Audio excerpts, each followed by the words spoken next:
Absolutely.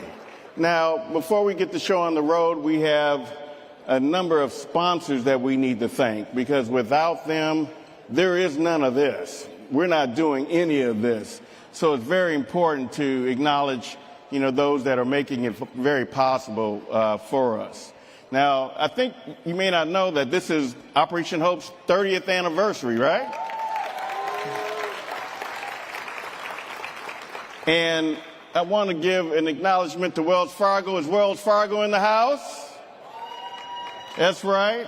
Wells Fargo has been our longtime sponsor of the Hope Global Forum for a number of years, and they are our signature sponsor for the 30th. So let's give them a round of applause.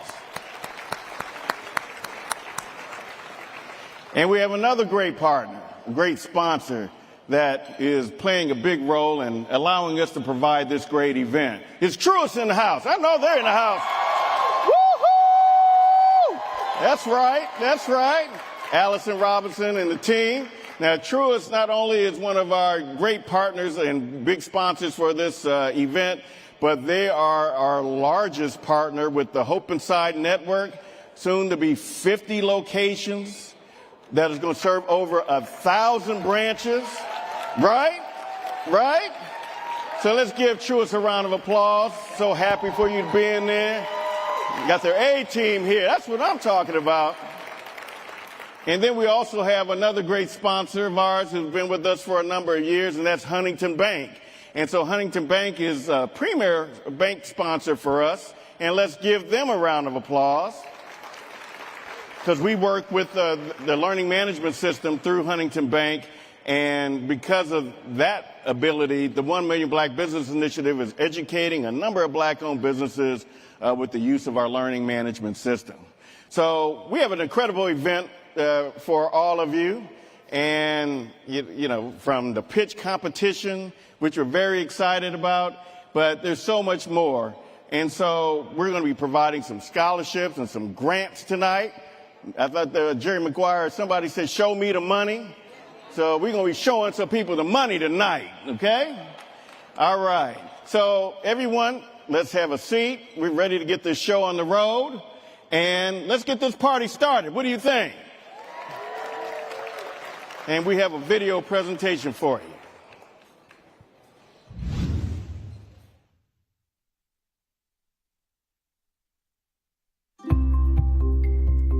An individual's sense of belonging and trust is so important to address as we think about removing the barriers to financial inclusion. You can't grow a community or a country without access to banking. You need entrepreneurs in business and consumer health in concert with a solid banking system to uplift and grow any community. This long-standing complex issue is one that we knew that Wells Fargo would not be able to solve alone, and we couldn't think of a better partner than Operation Hope. Wells Fargo and Operation Hope have a 30-year relationship that's based on trust. I am super excited about this opportunity to extend their resources and expertise into the broader community. You needed a system for uplift, systemic uplift. And so we found hope inside of a bank branch. Operation Hope has a unique approach around economic empowerment and using financial coaching to help people overcome financial challenges and meet their financial goals and dreams. Hope Inside is an awesome opportunity for us to bring financial coaches and counselors into our branches and really help extend their reach into the community. We're literally going to help create a generation of sustainable new customers. We're sitting here in this beautifully redesigned branch that was designed with community needs in mind, and I can't wait to see many more of these branches come to life in low and moderate income communities, as well as see Hope Inside centers as we scale to 20 markets by the end of 2023. We can have a true impact on the community as we have more welcoming environments and we provide services that help community members understand that we are partners with them in their financial journey.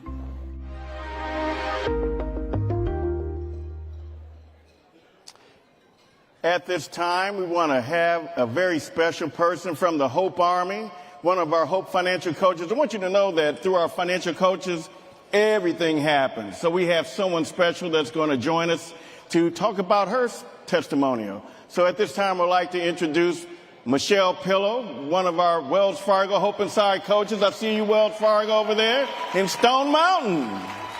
Oh, make it happen.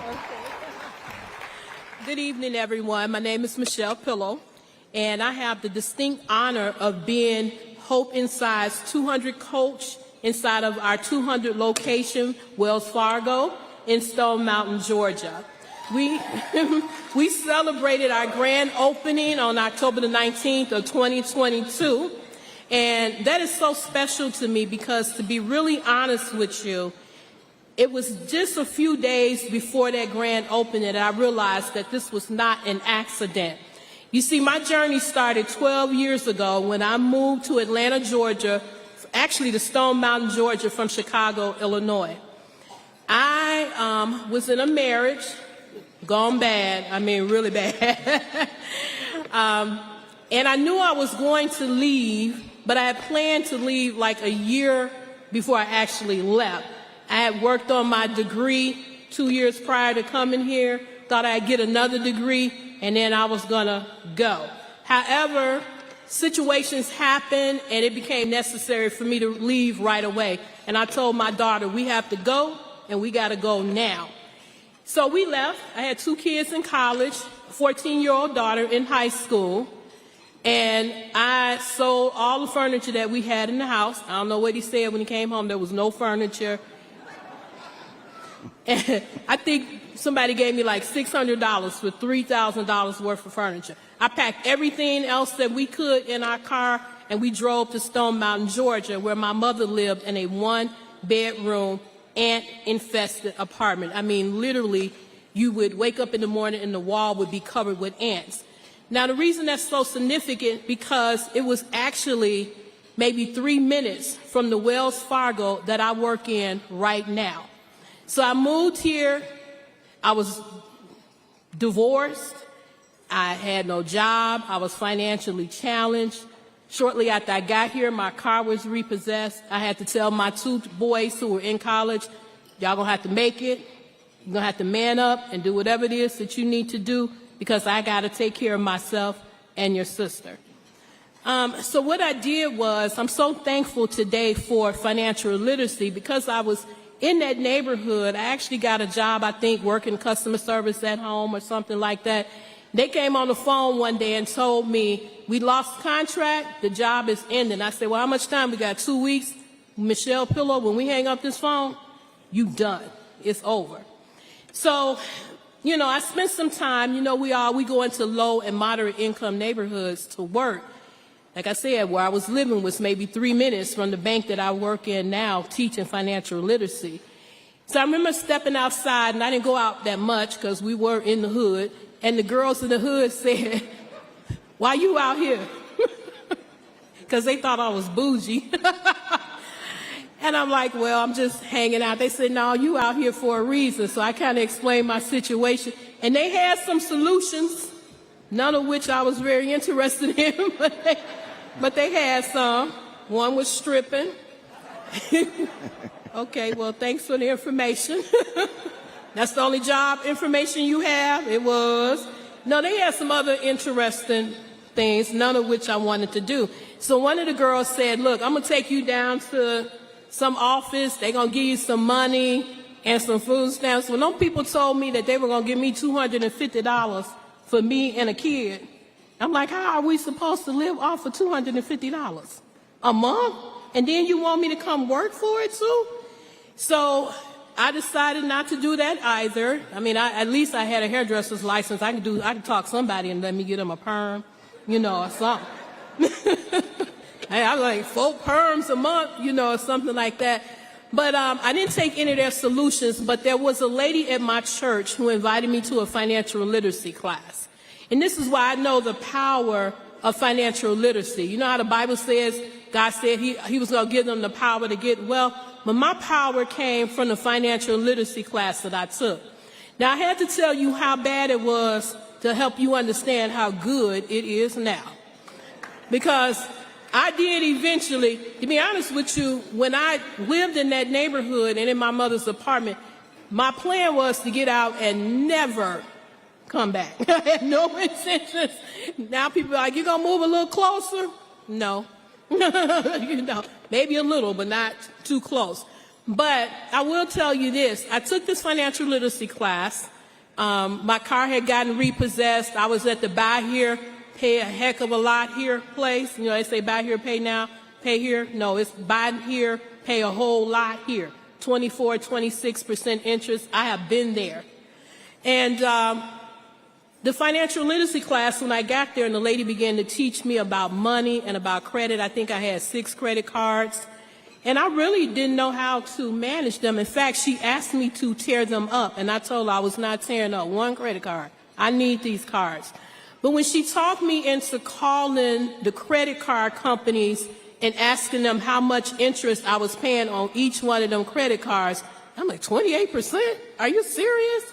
26%, you know? And I like buy now, pay later, and I like buy now, pay never even better. I wasn't paying on them, so I don't know why I was, you know, I don't know why I was upset about the interest rate, but I was. But in any event, it is so much better now. I was recently approved for a mortgage with Wells Fargo. Thank you, Wells Fargo. My credit score is in the 700s, and I teach people every day not only how to raise their credit score, but how to maintain. When you get to a certain level, you can get there, but can you stay there? And that's one of the most important things. So I would like to thank Operation Hope and Wells Fargo for the opportunity that I have every day to go in and help people who are or may be where I once was. Thank you. Have a great evening.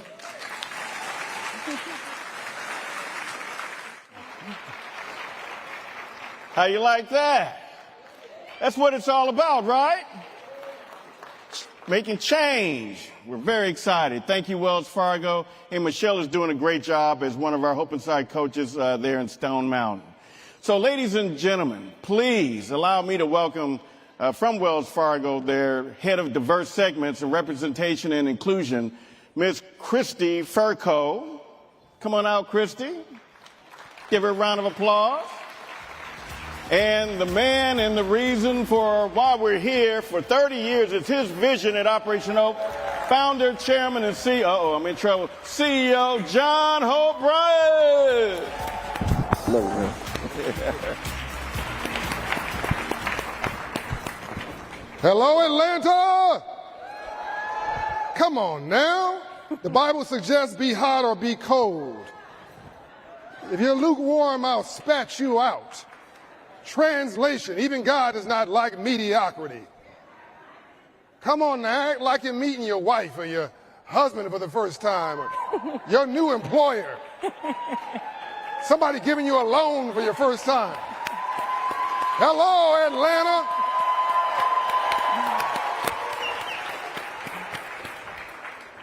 You're in the ballroom.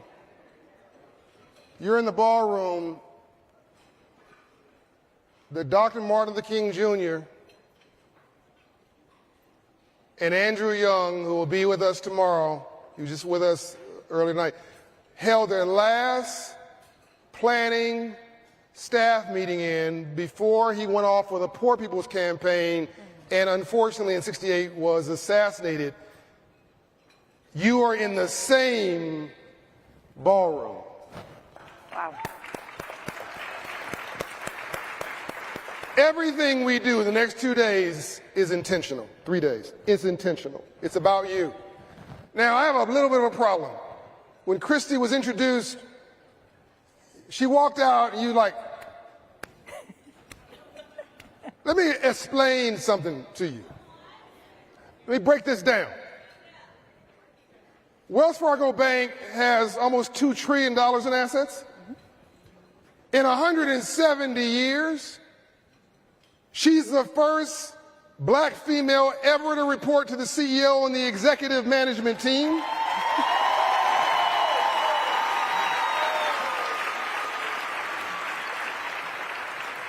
She's the first black female CEO of a money center bank's mortgage company in the history of America.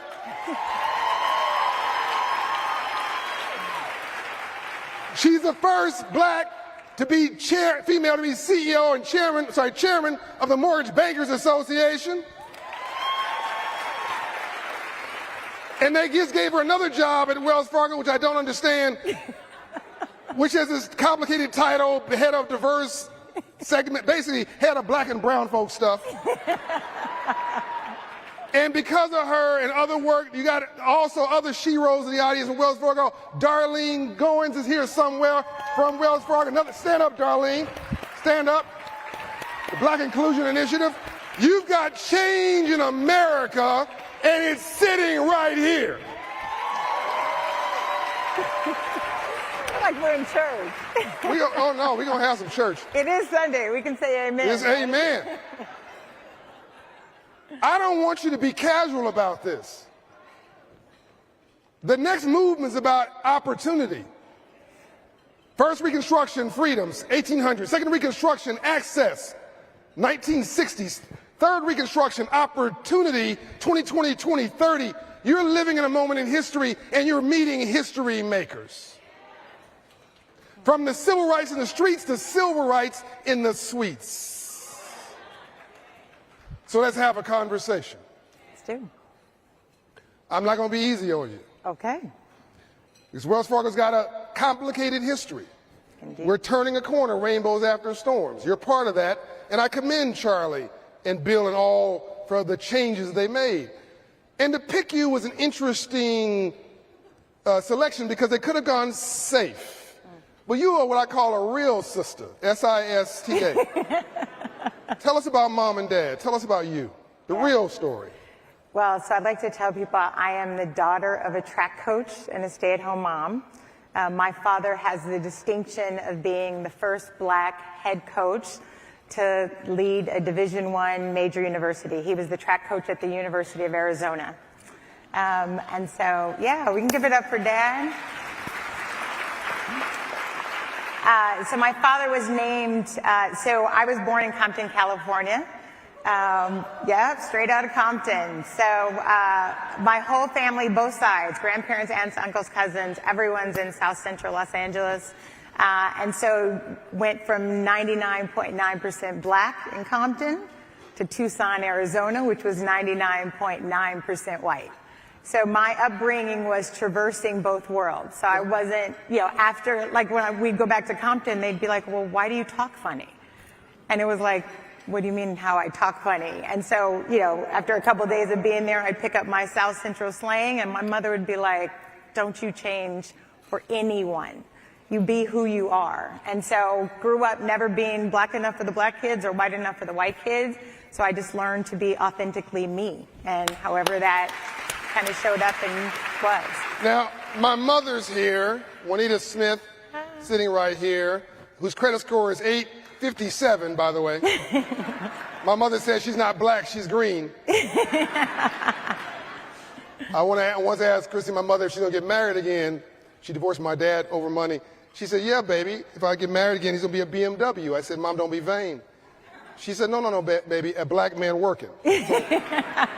Mom was a bad sister, but Mom and I remember a different Compton. Like, clearly you grew up in the bougie Compton. Like there was a stucco Compton. There was no bougie Compton where we were. You're not in the bougie Compton? No. Okay. 126 in El Segundo? Oh, no, that's hardcore. Yeah, that's not bougie. So where did you get your self-esteem from? Where did you get that confidence from? And how does that in the way you grew up and what you saw, the two worlds you lived in, how does that inform how you live and lead today? Or do you leave her at the door? Do you leave Christy at the door and come up with talk to us? I don't, yeah, and I actually, when I see people do that, I actually tell them to stop. I think if you try to be somebody at work and somebody at home, you're not going to be good, your authentic self either way. And so for me, it's always about show up true to who you are, because that incongruence. And I know we talk about in corporate America the black tax, like we got to act a certain way or say a certain thing. And I've never found that worked for me because I couldn't remember. I couldn't remember who I was supposed to be, when I was supposed to be, so I just showed up to be who I was. And I think that's really important. My confidence came from my parents. I mean, they told us and raised us. I tell people my parents didn't raise kids, they coached us. And my parents said you could be anything that you wanted to be if you put your mind to it and you strived hard. My dad used to always say, what the mind can perceive, the will can achieve. And so we grew up just believing that there were no limits. And my parents, I have zero memories growing up of my parents actually telling me no. Everything was about consequences. All right, you want to do that? Then here's what the consequences of that are. But if you do this, here are the consequences. And we always got to choose. So they were always teaching us critical thinking, making our choices, living with the consequences of your choices. That's deep. And so that just helped grow my esteem to just be who I was. So no knows, just if you do it, here are the consequences of your actions. Yeah. That's powerful. And we got beat now. Those consequences were severe, but you just, you got to do what you wanted to do. Well, we call it spanking. We call it, wasn't No, we got beat. It was corporal punishment. I didn't get spanked. Mom, you were kind on him. I didn't get spankings. We got beat if we didn't do things right. Yeah, you tell my mom would tell you to go back and get a switch from the backyard. Oh, yeah. And you came back with a little twig, she'd go get half the tree. Yeah. My mom used Hot Wheel tracks. You guys remember those Hot Wheel tracks? Yeah, Mama used Hot Wheel tracks for us. Oh, yeah. No, I was more concerned about the gangs. Sorry, I was more concerned about my mother than the gangs around the corner. I feared my mother more. And that my mother told me she loved me every day of my life. Clearly, that's what you had. And that there's nothing more powerful than a child being told they are loved. You start taking no for vitamins. Yeah. So let's now transition. We're going to try and cover a lot of content in a short period of time. Let's transition now to the version of you that's sitting in front of us, who's helping to lead one of the biggest companies in the world, one of the top 2 or 3 money center banks, I think arguably in the world, dealing with something that affects all of us, which is mortgages, home ownership, but also brand. We just opened our 200th location with you, proud of that. Charlie came out honored by that, good guy. And he's helping to pivot. But talk to us about the pivot from what? Where are we at now, and where are we going with you? Yeah. So I'll start with the story of when I joined Wells Fargo. So I was with Flagstar Bank, and George Floyd had actually just been murdered. And I think, like many people, I was contemplating, like, that just hit me, like, rocked me to my core. And we had those series of deaths leading up to George Floyd, and that one just rocked me to my core because we watched a man take his last breath on the streets of the United States of America, and it seemed like nobody cared. And then we saw what happened. A lot of people cared, but for me, that was a really hard week. And I remember just thinking all week, like, what am I supposed to do? Like, how do I process this? What do I do with this?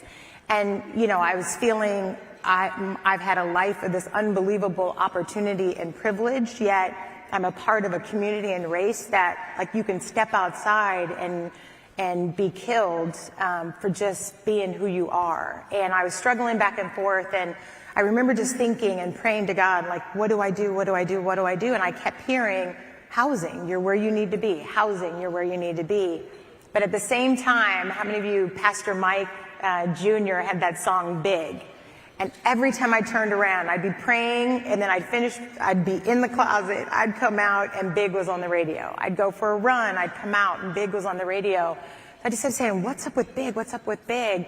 And literally a week to the day of George Floyd's murder, I got the call about the Wells Fargo job. And I was like, okay, Lord, I guess that's big. If, I want to put more blacks in homes.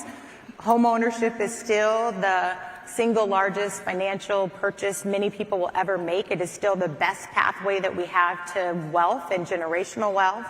And I was leading a mortgage company then, and Wells Fargo is the largest bank mortgage company in the country. And so during my interview, I interviewed with Charlie and I interviewed with others. Charlie's the CEO of Wells Fargo. The CEO, yeah. And when they said, why do you want this job?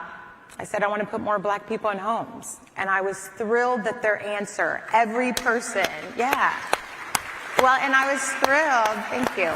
But I was thrilled that every person's answer was, great, come do that here. And so that told me that was a different Wells Fargo. And, I came in and, I was pretty bold with it. I was like, where's my money? Where's my team? What's the numbers look like? How do we start to drive this? Where's the plan? Where are the products? And I've gotten support every step of the way. And, the special purpose credit program, I mean, when HUD came out and clarified the rulemaking that you can do lending on the basis of race through special purpose credit programs, we were one of the first lenders in the market with it. And Charlie gave me $150 million. Yeah, let's give it up for that. But what we did is we looked at our portfolio and we saw the blacks in our portfolio that had not refinanced over the last 2 years, the lowest refinance market in the history, right? Lowest interest rate market in history. And we had a significant number of blacks in our portfolio, over 60,000, that had not taken advantage of the refinance. Wow. And they were sitting at 6 and 7% interest rates. And so Charlie gave me $150 million, and we said we're going to buy down people's interest rate to 3.75%, and we're still in the market with it. We actually just rolled out our GSE product last Tuesday. Interest rates are at 7%. We're still buying down interest rates to 3.75% to get people to refinance their mortgages. So that's real money, real commitment, doing work for our community. So we only have about a minute left. We could do this one session all night because 41% of all blacks own a home.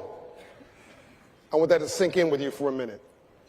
70% plus of whites own a home, 75%.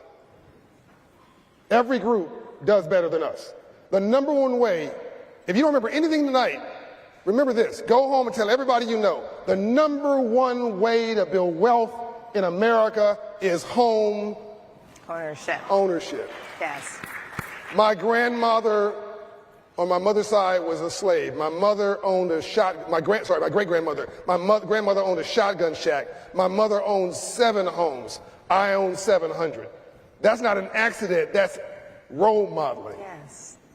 Same thing happened on my father's side. Grandfather was a sharecropper. Dad owned a business. I'm an entrepreneur. It's role modeling. Success is a habit. So you are breaking some bad habits in the past in banking, and also Wells Fargo, again, made some mistakes. They've owned it. Mm-hmm. And now we see the bank pivoting in a powerful new direction. I think Dr. Chavis is in the audience, a civil rights leader in the 60s. He would never think that a bank would give access to credit, yet alone have somebody making credit decisions. He'd have to protest. He'd have to scream and holler. Now, I think what I'm hearing you saying, and I wanted you to take it here and give us a vision for the future and tell black women your opinion of how best to win. We used to think that revolution was the only way.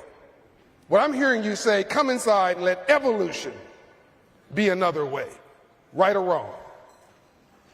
Yes, but I hesitated because I do think it's both. I think some of the revolution is we can't play safe. We can't do it our own. We can't do it we can't play the game the way they played the game. I think part of the reason of my success is I don't play by their rules. I write my own rules, and I have enough confidence to say that if it doesn't work for Wells Fargo, I can go somewhere else and do this. And I think they know that. And that's the power that we have. Like, we need to take back our power to say, if you don't want what I have to offer, there's another company, there's another bank down the street. Because the reality of this market is our communities, the Hispanic communities. This is the Browning of America for real. Like the minority is going to be the majority. And so they need to understand how to speak to our communities. They need to understand how to market to our communities, what products with our communities. And so we have power and a voice like we never had before. And I think it's the opportunity to lean into that and to be bold about that. If we are in that room and I'm the only black woman in the room, and if I act like them, then I've missed the opportunity to tell them what makes our brand different.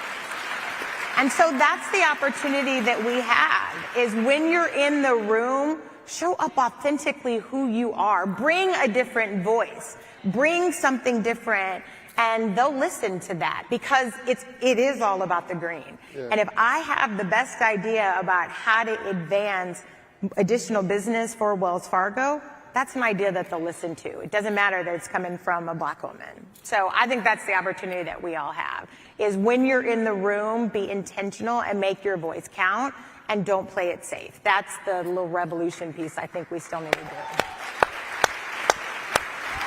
And I'm convinced that Charlie Scharf is smart enough and Bill Daley are smart enough to make an attractive offer to you, to keep you there, which they have, but also to give you the environment where you can thrive. So I believe you'll be there for a long time. I believe it actually is a good company trying to do the right thing. I think you made the right choice. And I think this is the new movement. Like, what you do will last for generations. For generations. Yeah. That's the impact that we're trying to have. This isn't about just, I want to put more people in homes, but this is about having lasting changes, not only for individuals, for families, but for communities, and impacting the generation. And to make this real for you, Operation Hope is moving credit scores 50 to 100 points in 6 months to 18 months, debt down $2,600, savings up $400 to $1,000, making you bankable. And they've just ordered 120 Hope Inside locations nationwide. Ladies and gentlemen, please say thank you to Kristen. Thank you, guys. Thank you, my friends.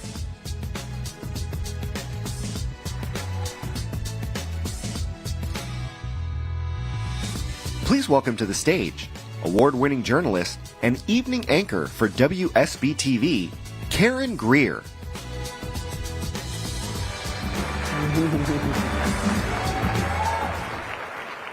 Good evening, everyone. You look fabulous.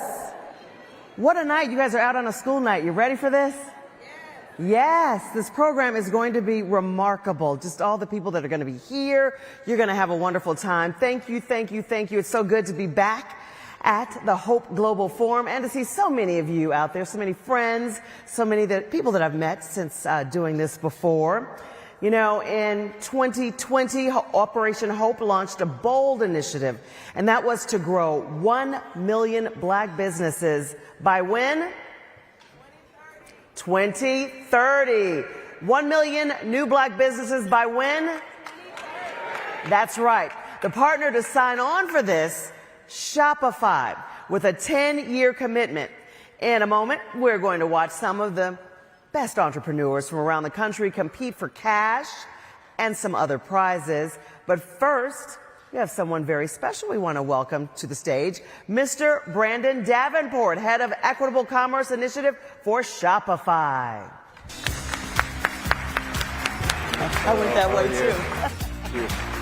Wow. This is incredible. Hope Global Forum, how y'all feeling tonight? Love to hear it. So I know it's raining outside, but it's about to rain a little bit in here because we got some money to give out tonight. I'm so excited for that. So, it's an honor to be here to represent Shopify and to embrace what it means to be an entrepreneur. First and foremost, I'd like to thank John for having a vision that brought us all here together. And for every great leader, they know the importance of having a great team. And so thank you to the Operation Hope team for putting this together with such detail and such care. We love working with you. Thank you.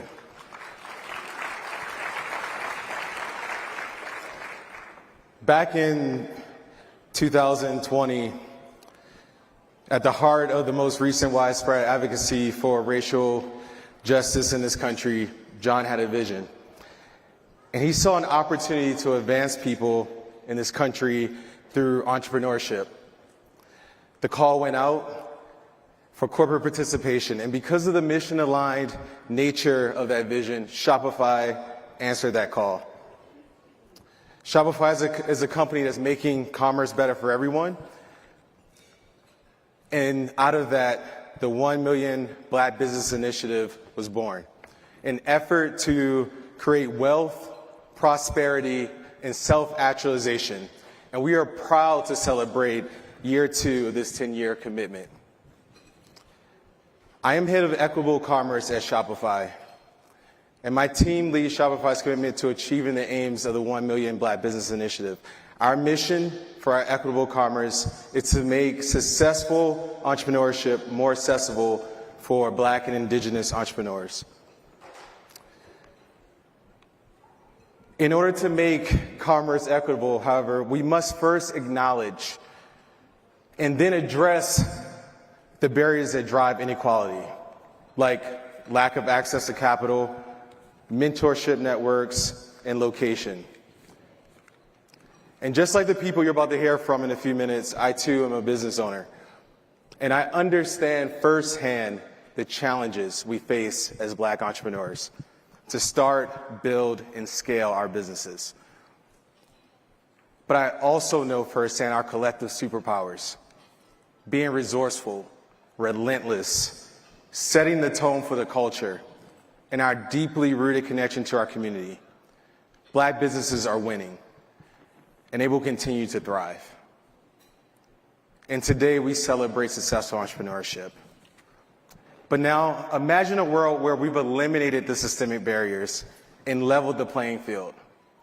For entrepreneurs to have equal access to capital, mentors, and unique selling opportunities that act as a catalyst for growth.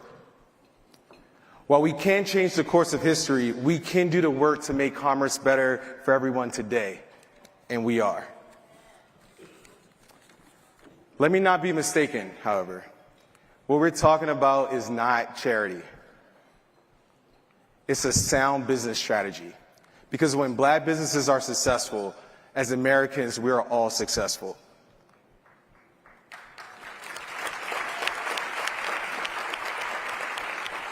Achieving revenue parity in the U.S. would add an additional $190 billion to the GDP. That's a win-win opportunity. As we sit here and watch these entrepreneurs passionately tell us why they deserve to win this competition, I invite each of you to unite across industry, intellectual capital, and influence, to participate in lowering those barriers that hamper entrepreneurial success, whether it's personally or through your corporate wallet. Shop, partner, and invest in Black-owned businesses. Now, without further ado, let's get this pitch competition started. Thank you, everybody.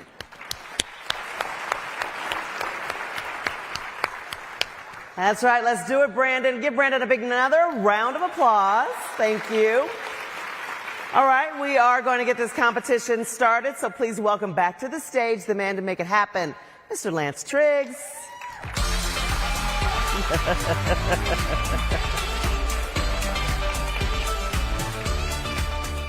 Giving out some cards for some coffee tonight. All right, well, are you ready? It's the pitch competition. We're so excited about these businesses coming from all around the United States, representing Seattle, Chicago, Atlanta, and many other cities. And so we're very excited. So let me introduce our judges. Can we have the judges come on out? You heard from Brandon Davenport with Shopify. Let's give him a round of applause. Michael Lang, who's partner in insurance services with April. Give him a round of applause. And we have Paul Dissencoin, Sr., who's the Associate Public Affairs and Strategic Research for PayPal. Now, Paul has done a great thing, because I thought we were giving out some, Starbucks gift cards. But thanks to Paul and PayPal, we're giving out some real money. I'm talking about some real money. So thank you, Paul. Thank you. Now, for our first business to come up, we're very excited. All the way from Seattle, Washington, Jasmine Richards. with BLK Sunflower. Come on out, Jasmine. Hello, hello. Thank you. I love So you have a luxury sensory experience Thank at you. the palm of your hands. There you go. Little black boxes. Be scared. Don't be scared. Yeah, I know. I got promise is good. Promise is good. Wow. What an honor. Go ahead and roll the tape.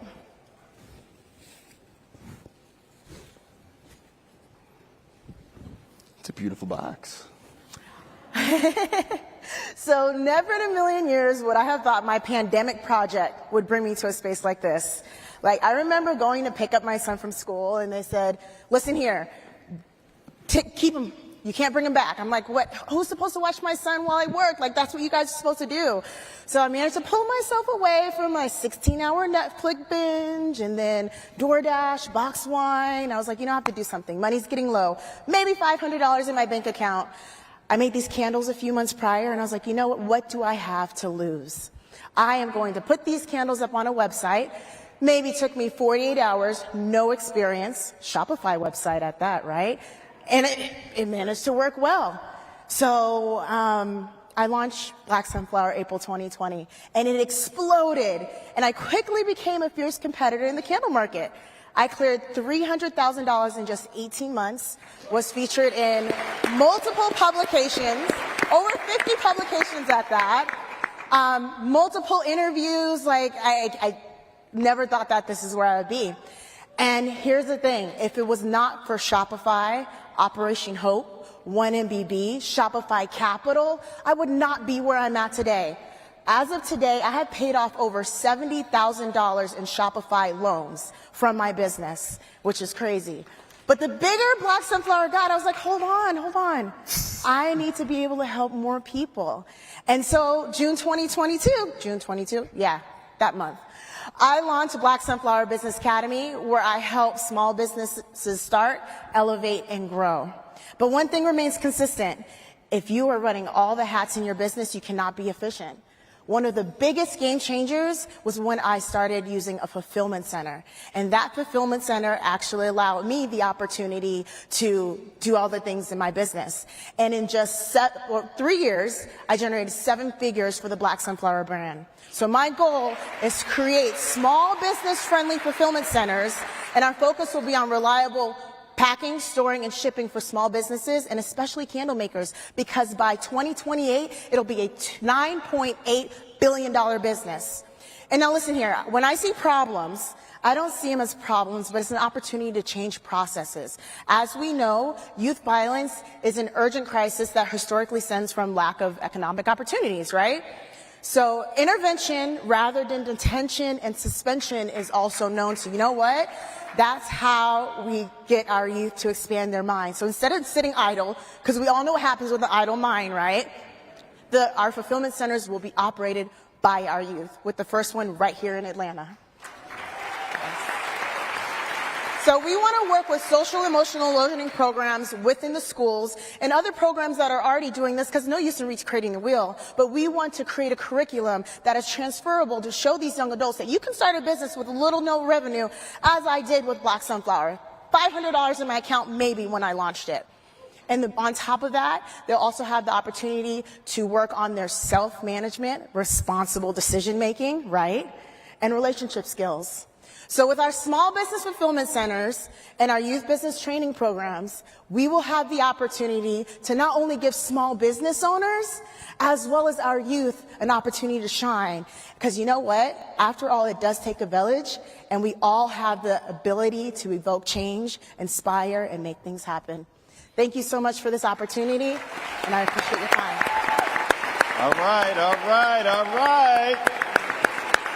Judges are waiting for you now. Yes. So, Paul, why don't I give you the first shot at the first question to Jasmine? Yes. Absolutely. Well, first of all, incredibly impressive, and you are doing a lot right now.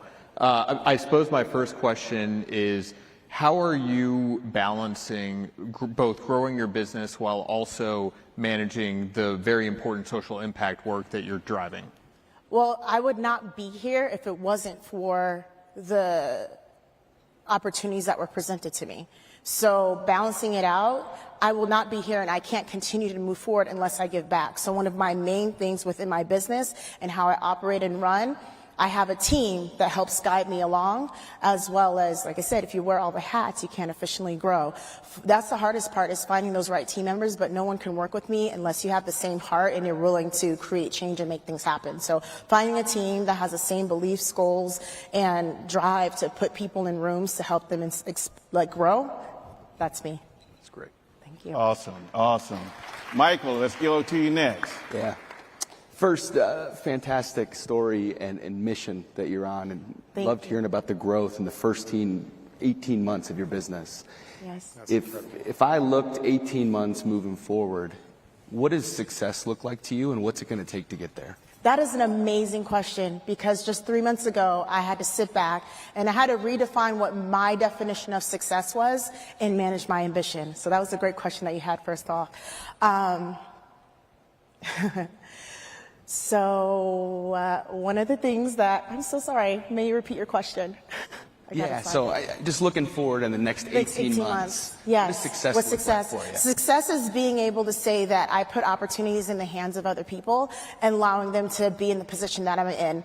I have so many people that come up to me and say, Jasmine, I want to be just like you. I'm like, no, I don't want you to be like me. I want you to be better, because I'm going to give you the tools and the resources to not make the same mistakes that I did, because I definitely made a lot of them. But we learn and grow from those. And so if I can successfully say I've helped other Black businesses get to where I'm at and succeed past that, I've done my job. Fantastic. All right. Well, thank you. Let's give Jasmine a round of applause. Thank you, Jasmine. Now we have next up, Kayleen. Is Kayleen here? Kayleen is with Tasteful Vegan. And we have Kayleen McElveen. Good evening, everyone. I want to just tell you just how much of a blessing it is to stand before you as the owner of Tasteful Vegan Frozen Desserts. So before there was Beyond Meat Burgers, there was a Black girl growing up in the inner city of Detroit as a vegetarian with limited options. We would go to family reunions and birthday parties and oftentimes leave empty with nothing to eat because there wasn't anything available for us to enjoy.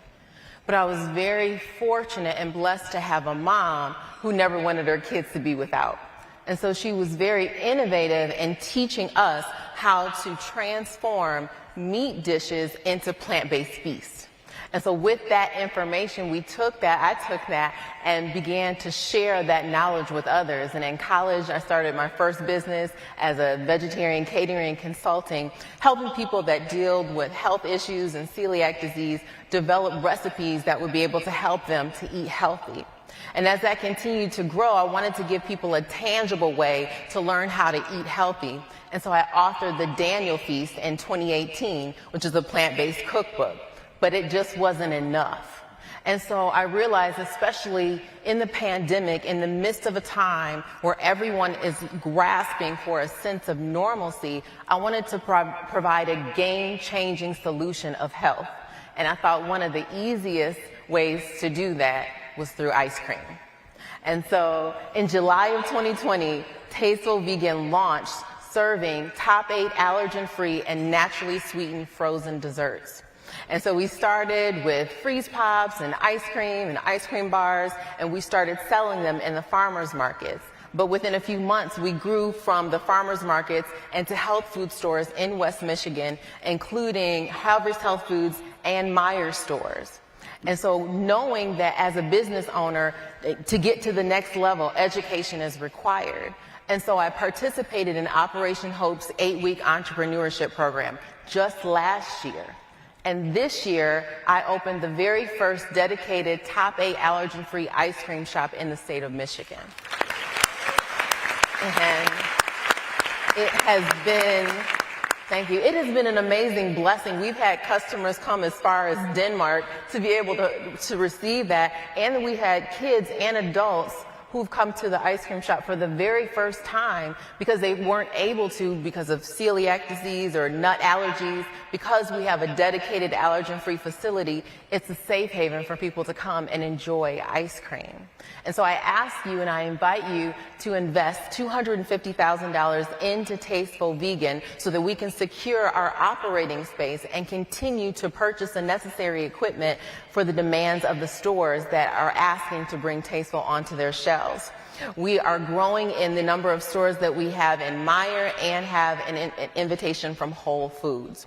And I realize as a vegan industry, it is booming. When business owners like Pinky Cole in 2020, when restaurants are closing, she's opening new restaurants. So it shows that demand and the need for vegan products.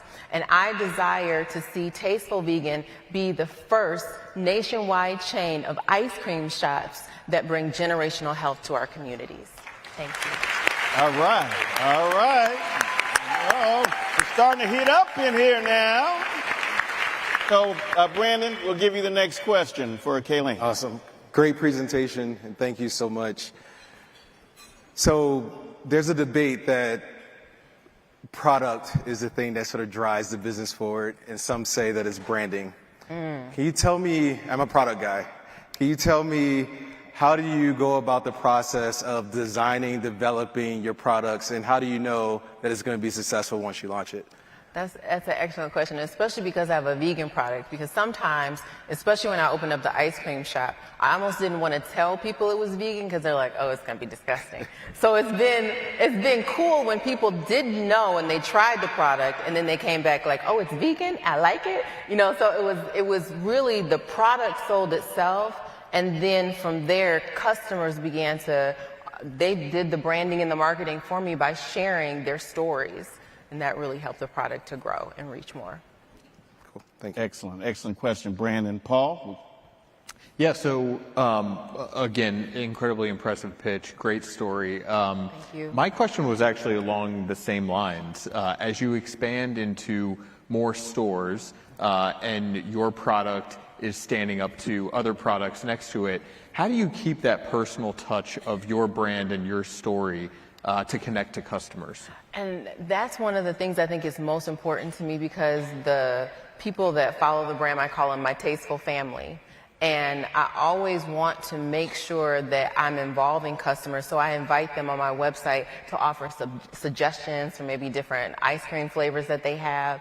And I want to make sure that because the reason that I do what I do is for them. And oftentimes the people that I'm reaching are people who felt neglected because they haven't had any options. So I never want them to lose their voice. So through the website and through Instagram, I stay connected to my customers so that they always recognize they have a voice. Excellent. Let's give Kayleen a round of applause. Great job.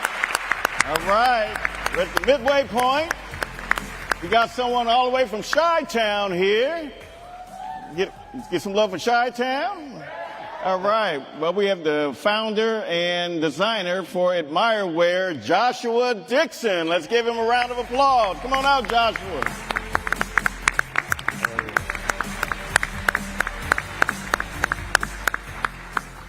Here you go. Thank you. Here you go. Thank you very much. No problem. Thank you. Thank you. Hey everyone, my name is Joshua Dixon and I am the founder and designer of Admireware. And I know you may be curious about what happened to me, which is totally fine because I love curiosity. I'm a curious person myself. When I was 8 years old, I was attacked by our family 2 pit bulls. I lost 80% of my face, I lost both ears, I lost my nose and my upper and lower eyelid to my left eye. And yes, I still have my left eye, and no, I do not hate pit bulls because I cannot hate something that God gave life to. Though, thank you. Though it's been 15 years and 61 surgeries later, I'm not just a survivor of those things. I'm a survivor of PTSD, anxiety, depression, discrimination, sexual assault. And I'm not just a survivor of those things. I'm a survivor of mental health trauma. I'm a survivor of 2 suicide attempts.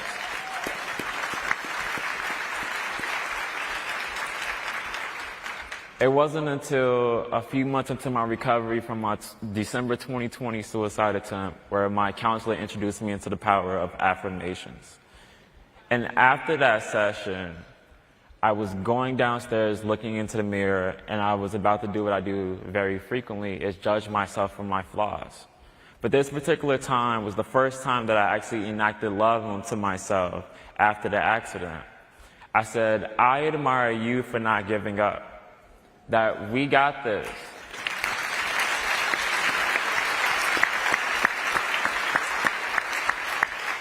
It wasn't until after that moment I had the idea for AdmireWear, which is a love-based lifestyle branded community that makes it realize that your story is far from over. That though mental health is a very stigmatized topic, it is something that I can bring to someone's life to add love and hope and admiration from my vulnerability plus fashion help save lives like mine and yours. Though originally I had a market audience of 15 to 32-year-olds, I realized that mental health and suicide affects everyone. That this is something that touches every household. This is something that many people have a hard time talking about. I've been able to help save lives like mine and yours and be able to share my story using affirmations, using love-based products that love people on days where they may not love themselves.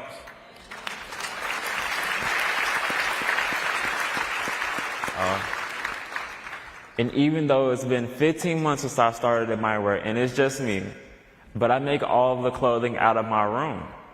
I have the equipment, and I've been making orders out of my room delivered to people around the world. Ever since the start, there's been over 660 AdmireWear products delivered worldwide.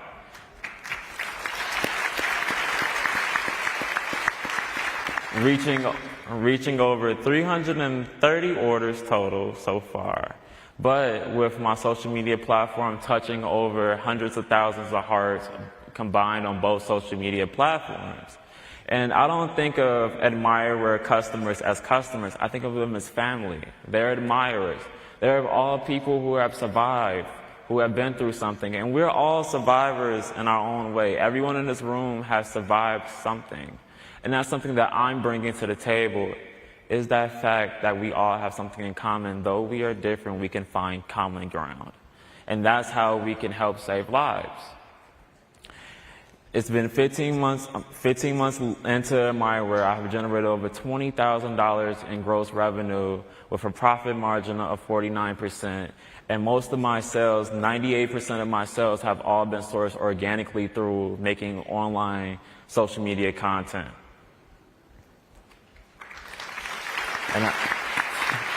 Thank you. And I thank you all for being here today, because not only being on this stage, being on this platform, being a black kid from the south side of Chicago, you make tomorrow worth fighting for. You make my day, honestly. Like, it's awesome. You should give yourself a round of applause, because all of your stories is important. All right. So, Michael, you got the next question. I think I'll start. I think what everybody here is thinking, and that is such a powerful and inspirational message that you have built a fantastic business on. So, thank you. My question, and I think you kind of touched on it, was the success of people returning to buy the product.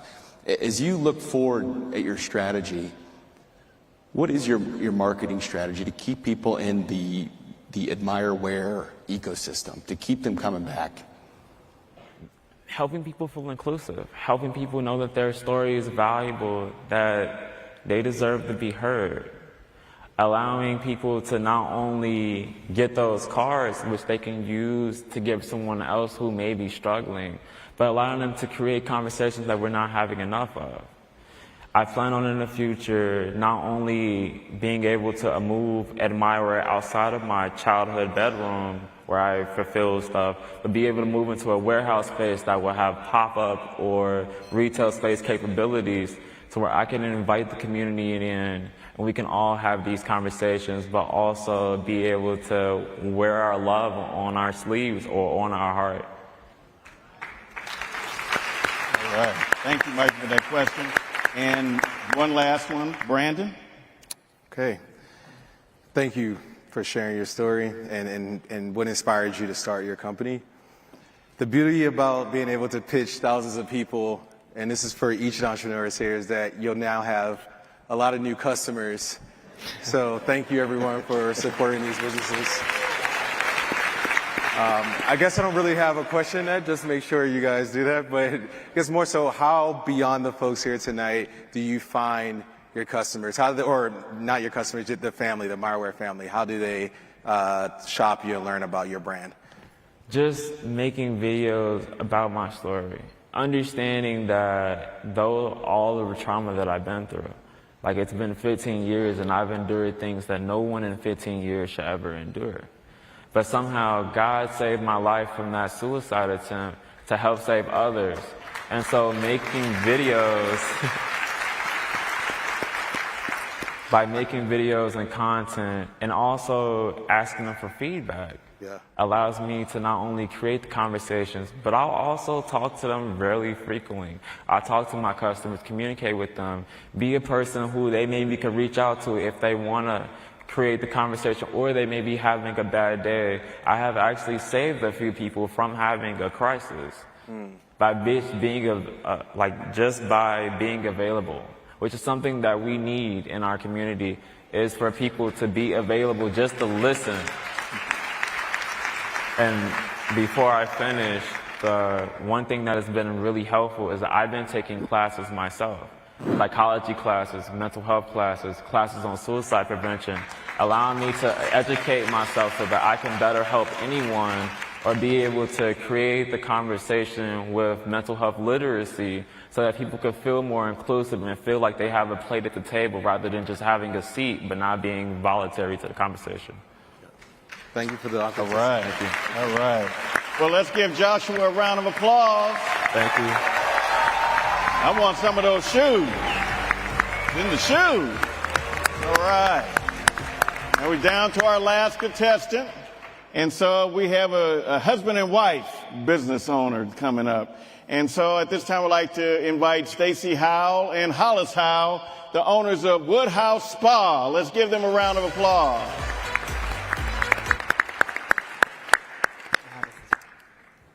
Why? Simon Sinek, the author, wrote the book Why.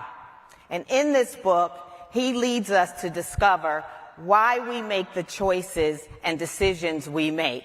And my why with his why is our story. I'm Stacy Howell. I am a mother, I'm a business owner, a servant leader, and a caretaker of elderly parents. For the last 4 years, I was CEO of a nonprofit here in Atlanta whose mission was to move women from dependency to self-sufficiency who experience trauma in their lives. My husband, Hollis, a father, a servant leader, a Navy submariner in Desert Storm, now uses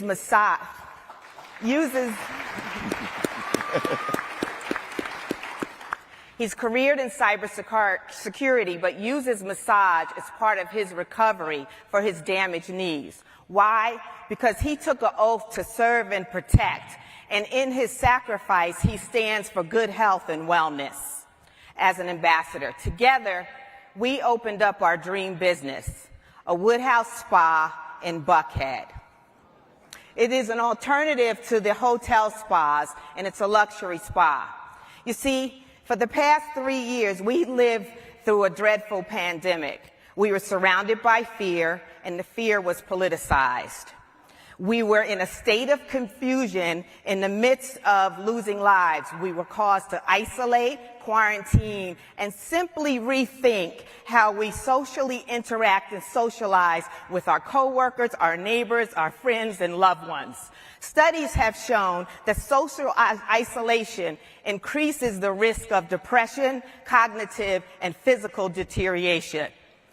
Opening a spa seemed to be the right business at the right time. People were starved for connection. You see, this is where the first form of medicine begins. It's about touch. It's the form of touch. When a baby is born, the first thing that happens is thrust in the arms of its mother, simply for touch. We rediscovered the power of connection. See, we create a space where people can be touched, they can reconnect, they can escape, they can enjoy relaxation simply in the form of becoming their best selves. We create a place where people can enjoy luxury for the first time amidst a group of people who have demanded it for a lifetime. You see, self-care and self-love is our motto. We are bringing luxury to this group, and we are moving forward. So why are we here today? Our why. Small businesses like ours are still in some type of struggle post-COVID. Yes, we have the right product, we're in the right location, and the right time and space. However, it's very difficult to attract and hire and retain good employees. We are hiring signs all over by small businesses. It is an issue of our survival as a small business. So we, as solution architects, decided that the answer was in my redevelopment job readiness alongside of our wellness care spa business. In other words, to create a school alongside of the Woodhouse business. A school where we could train students to apprentice and become employed after graduation. This career path gives therapists the purpose and allows them to serve in the global $3.95 trillion global hospitality industry and become part of the $935 billion industry of beauty and wellness while achieving a six-figure salary. With this continued mission to change lives and still build self-sufficiency, we can train students for luxury and the skills to be employed by 5 separate Woodhouses in Georgia alone by 2025. We solved the problem of employees and for ourselves, and we opened the door for a cost of a 10 to 20K tuition versus an 80 to 100K college debt.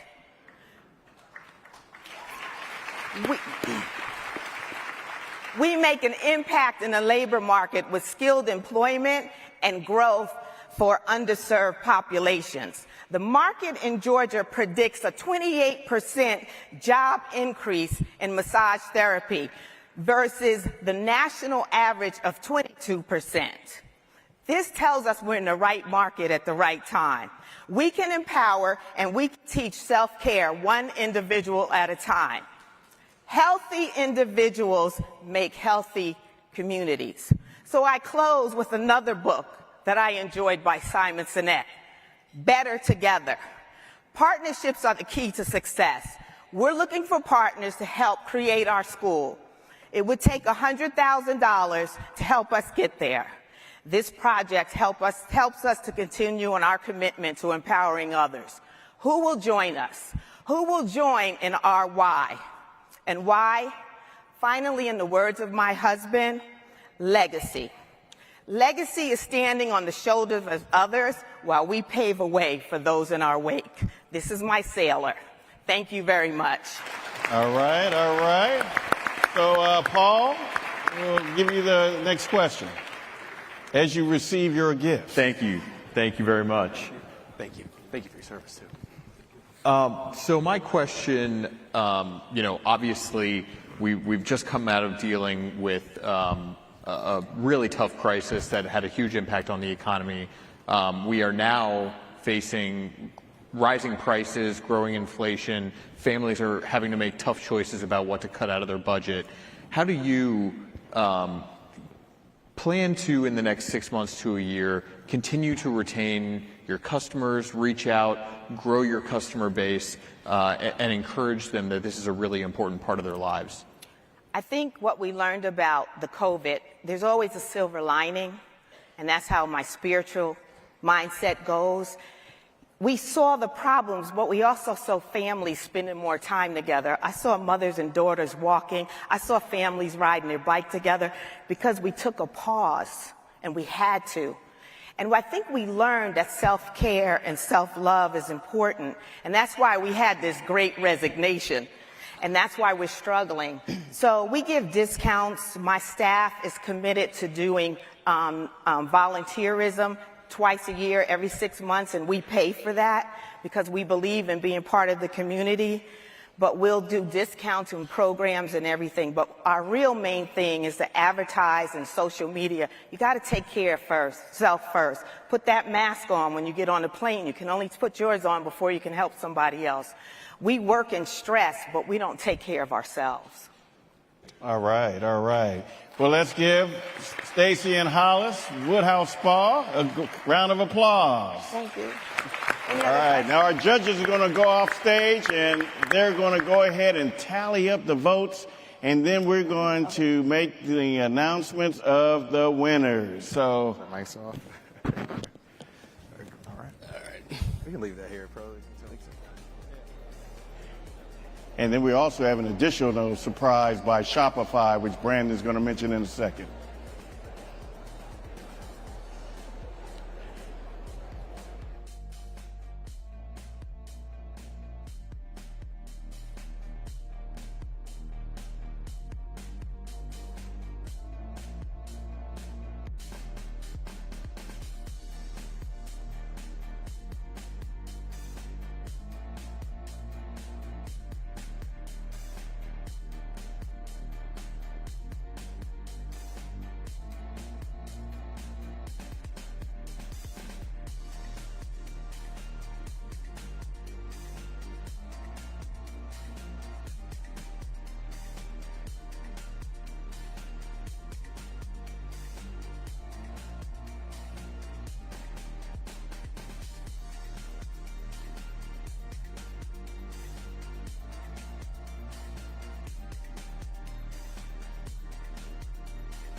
They're just going to stand there.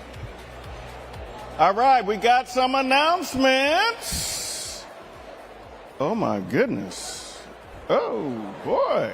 All right. Now, I was just kidding earlier when I said we were giving out some Starbucks gift cards. We got something more than that. Also, I want to acknowledge Brandon Davenport, who's sweetened the pot. All 4 contestants will receive a $2,500 grant from Shopify, thanks to Brandon. Let's give Brandon a round of applause. So for the fourth place winner, we have Woodhouse Spa, Stacy and Hollis Howe. Come on out.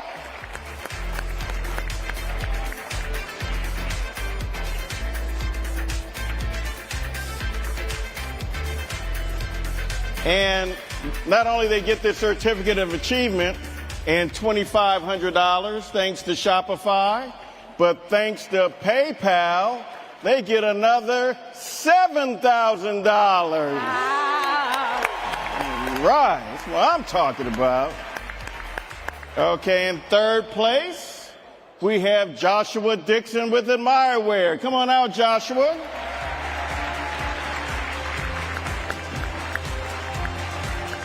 Thank you. And in addition to the $2,500 grant from Shopify, thanks to Brandon, he will receive $8,000. That's awesome. Thanks to Thank you. Paul and PayPal. All right, it's getting hot up in here. Second place, we have Jasmine Richards with BLK Sunflower. Come on up, Jasmine.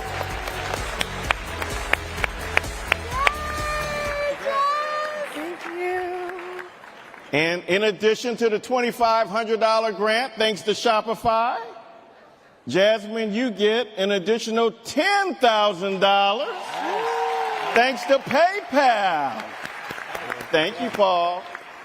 And last but not least, the winner is, drum roll please,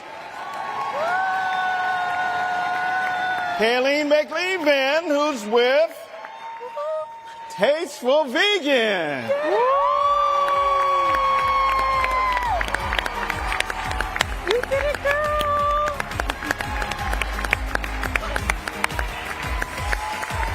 And again, in addition to the $2,500, thanks to Shopify, thank you, Brandon, you will get $15,000 thanks to PayPal. Thank you, Paul.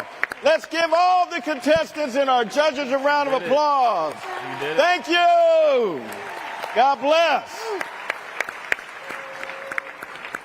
We're going to do a quick photo op, and then we'll go to the next segment. Was that okay? Do you guys enjoy it? Thank you for supporting our 1 Million Black Business Initiative contestants. All right. Thank you.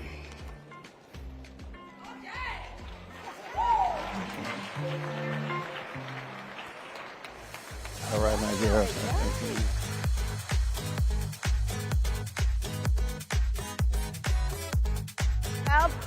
How about those pitches?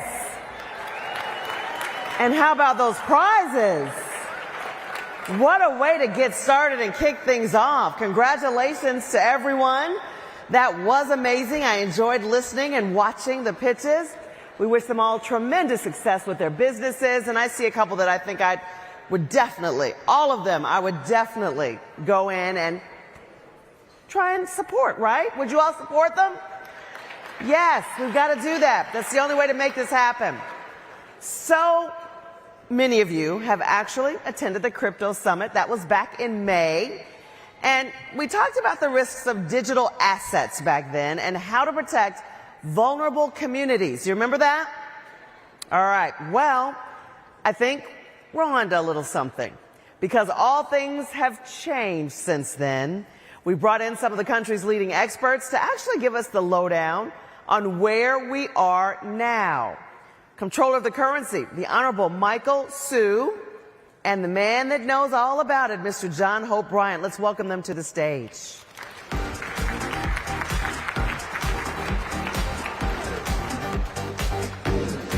Are you guys enjoying tonight? I am so excited.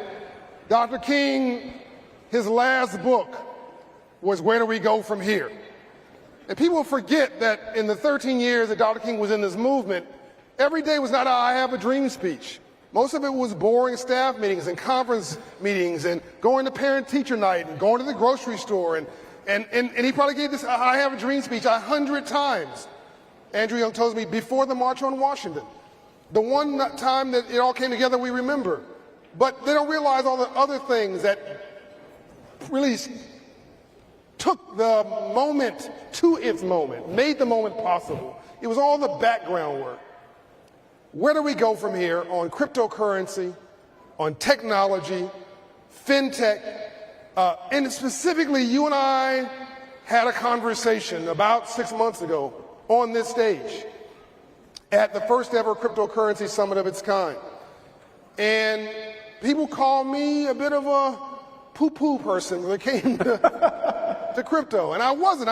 My wife has crypto, and I, full disclosure, I have an account just so I wanted to be able to track it and understand it. But I just felt that it was being mismarketed and misused by some, and the largest group of folks picking up cryptocurrency were black people.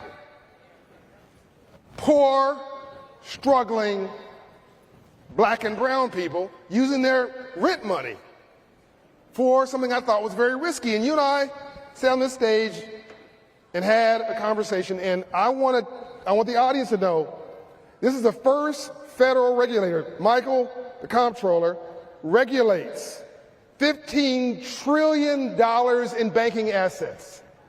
So 70 cents of every dollar in the banking system in the largest economy in the world is regulated by this man. And he took the time and took, I think, professional risk in putting his foot down, the only federal regulator, at least the first one, to say, I have concerns and I want to protect people. Can you just, before we do anything else, just say thank you to Michael Su. So 6 months later, where are we? What have we discovered?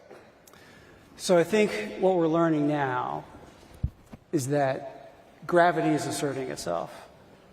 Crypto has been long on hype, short on discipline.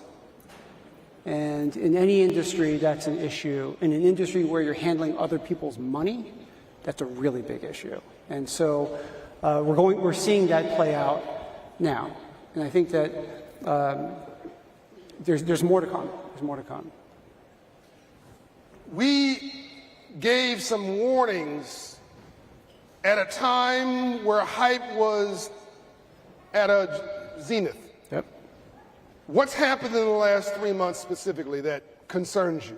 Well, so maybe just to go back for a moment. So 1 year ago from today, crypto was probably $2.5, $3 trillion total market value. Bitcoin was probably $60,000. And everybody was feeling FOMO. Everyone was feeling that there's someone out there making a lot of money on this. Should I get in? And I think everyone was chasing. And it was hard not to. But I think with matters of money, you got to take a hard, cold, sober look and say, what are the risks?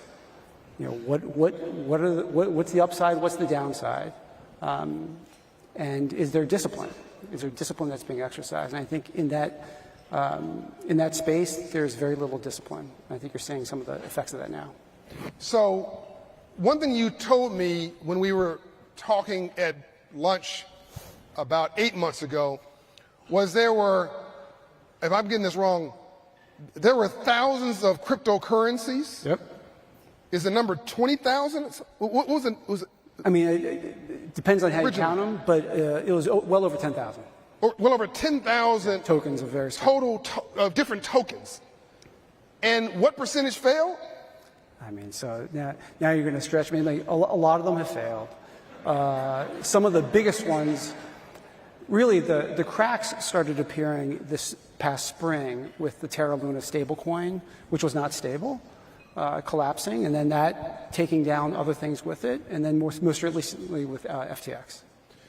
And there were some marketers who were suggesting that these crypto, this is really fascinating, cryptocurrency was created, if you don't know this, right in the backdrop of the subprime mortgage crisis of 2009, where there was a lot of people, rightly so, upset with Wall Street. And I've always said, whatever decision you make emotionally is a bad decision.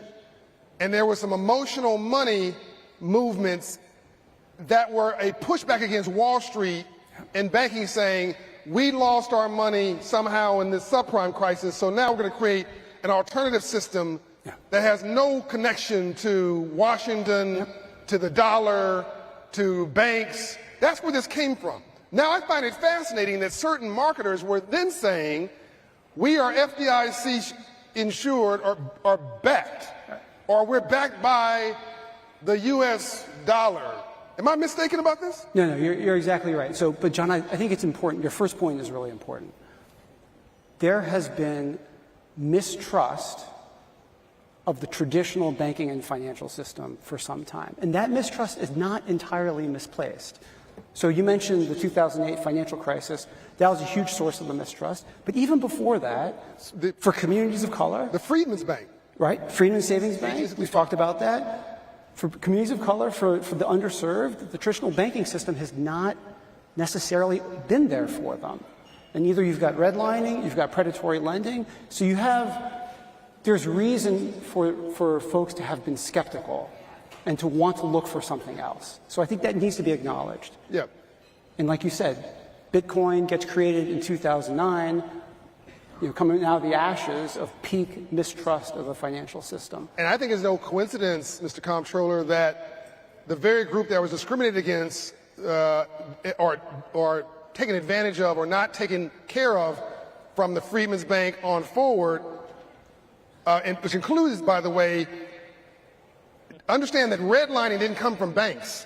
The word redlining came from, I think it was FHA, in the early 20th century, refused to finance or guarantee mortgages in black neighborhoods.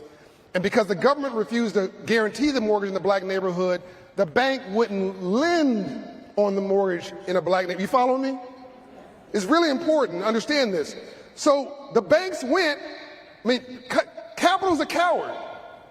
The banks went where the money was safe. The banks went to where the white neighborhoods that had the FHA guarantee and away from the black neighborhoods, which made the black neighborhoods drop in asset value. That was the government that was actually facilitating, at that time, redlining. And the banks didn't lend in those areas. So you have the Freedmen's Bank, you have the FHA crisis, and a number of other things, subprime mortgage crisis, that makes blacks and brown people skeptical. So who then do cryptocurrency promoters go targeting with an emotional response that this is going to be the one time that you're going to get rich? Black folks. And I'm with Malcolm X right now. You've been bamboozled, you've been tricked, you've been fooled. And I don't know about you, but I'm sick and tired of being sick and tired. So, to Dr. King's quote, where do we go from here? How do we create a system of trust? What are the things that you're doing and the regulatory framework is doing? We call for regulation at our meeting. We said that this is actually better for the industry, for legitimate cryptocurrency. By the way, I believe blockchain is a legitimate technology. I believe that crypto will have a place in the future. I just don't think it's what we're talking about right now, and it's certainly not a get-rich-quick scheme. I believe there's a future of fintech and all of that. And we're going to talk about that more in a moment. But we also said that they're going to do better in a regulated environment, as will the consumer, than an unregulated environment. Where do we go from here? So for me, I have to start and finish with the national banking system, like you said.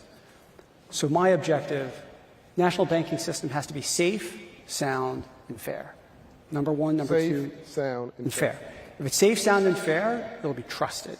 And it will be there for folks. It's very important that the banking system is there to work for folks, all folks, everybody.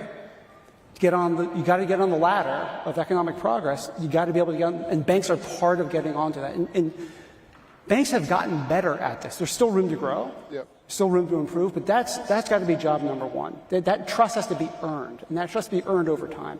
Now, in terms of crypto, I think crypto started off, the premise was you don't need trust, right? The blockchain technology was built on this idea they don't want to deal with banks. They just want to do it in a trustless way. I think we've realized that's impossible. You have to trust somebody.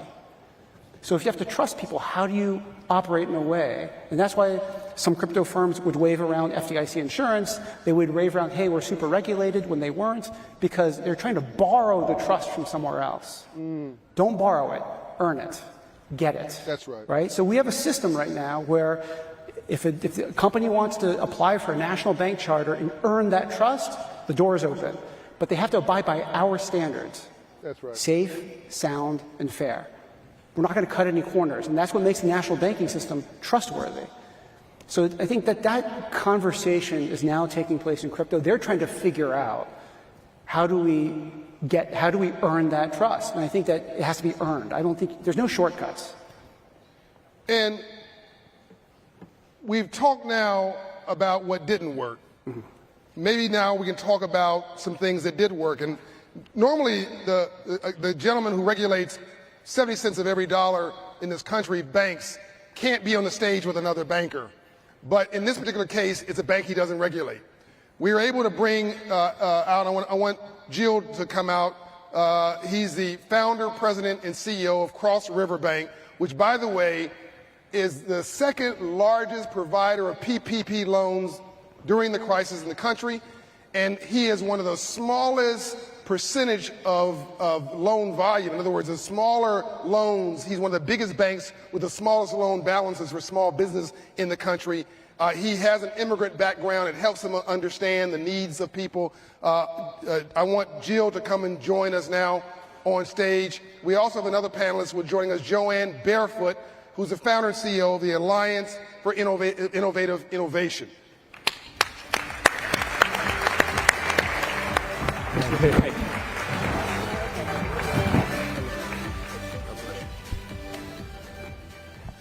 Okay, show us the rainbow after the storm. Help us understand how a bank can do well and do good in fintech. You're an expert at it. You're an honest broker. You're advocating in this space. In a few minutes, help us to help an audience get their hands around such a complicated topic, but make it approachable. So if I may switch the order, it's not doing well and doing good. It's actually doing well by doing good. Okay. All right. You had me. Hello. And I think that if this is the objective of our creation, our existence, then things will fall into place and we will do well. But this is not the name of the game. I think the banking industry as a whole needs to be there for the consumers at large and provide them with something that is very accessible, very easy to understand, and at the same time that protects them. And if we do well by the consumers and by the small businesses, then things will fall into place for the banking industry at large.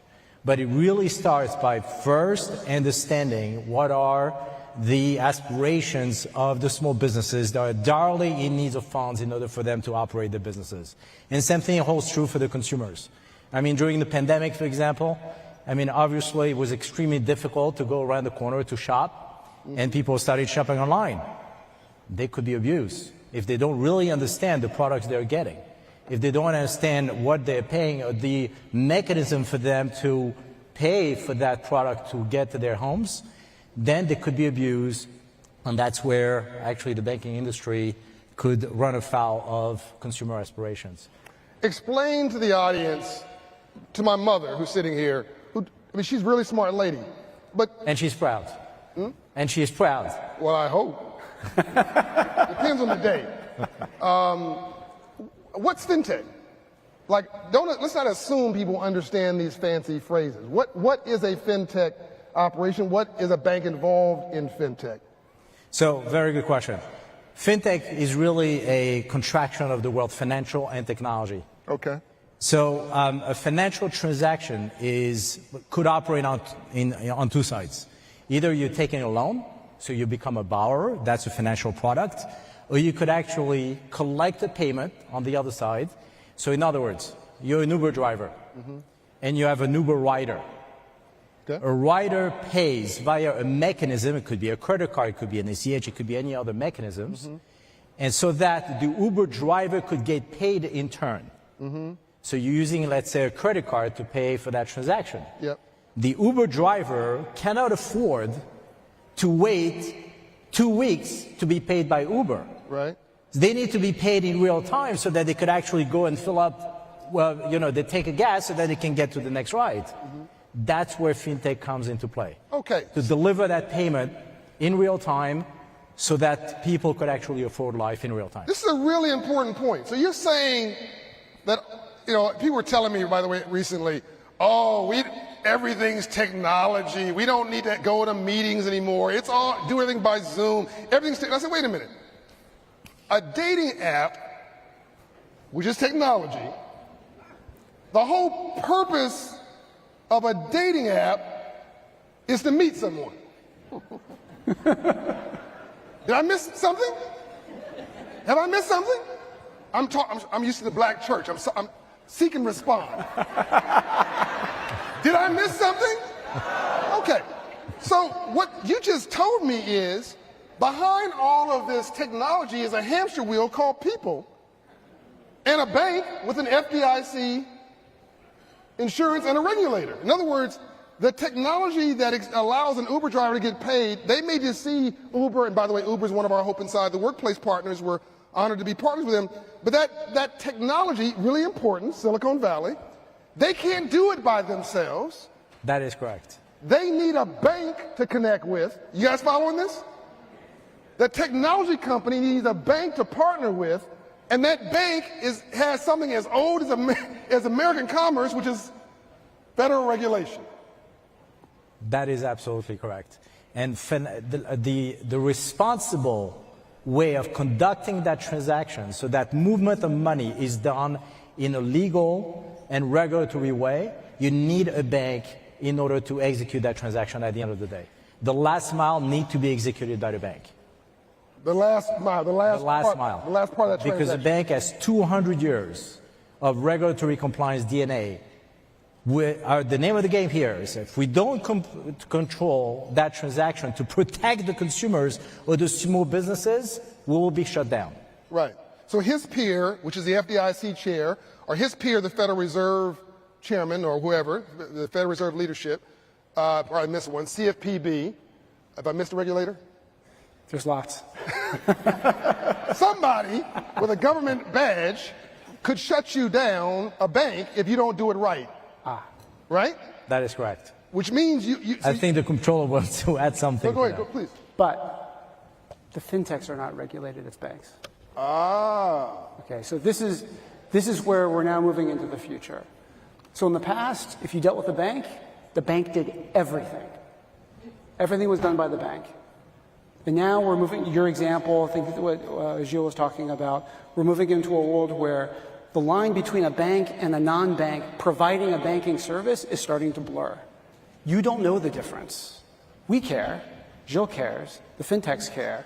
And the question is, again, how do we ensure that that service is safe, sound, and fair for everybody?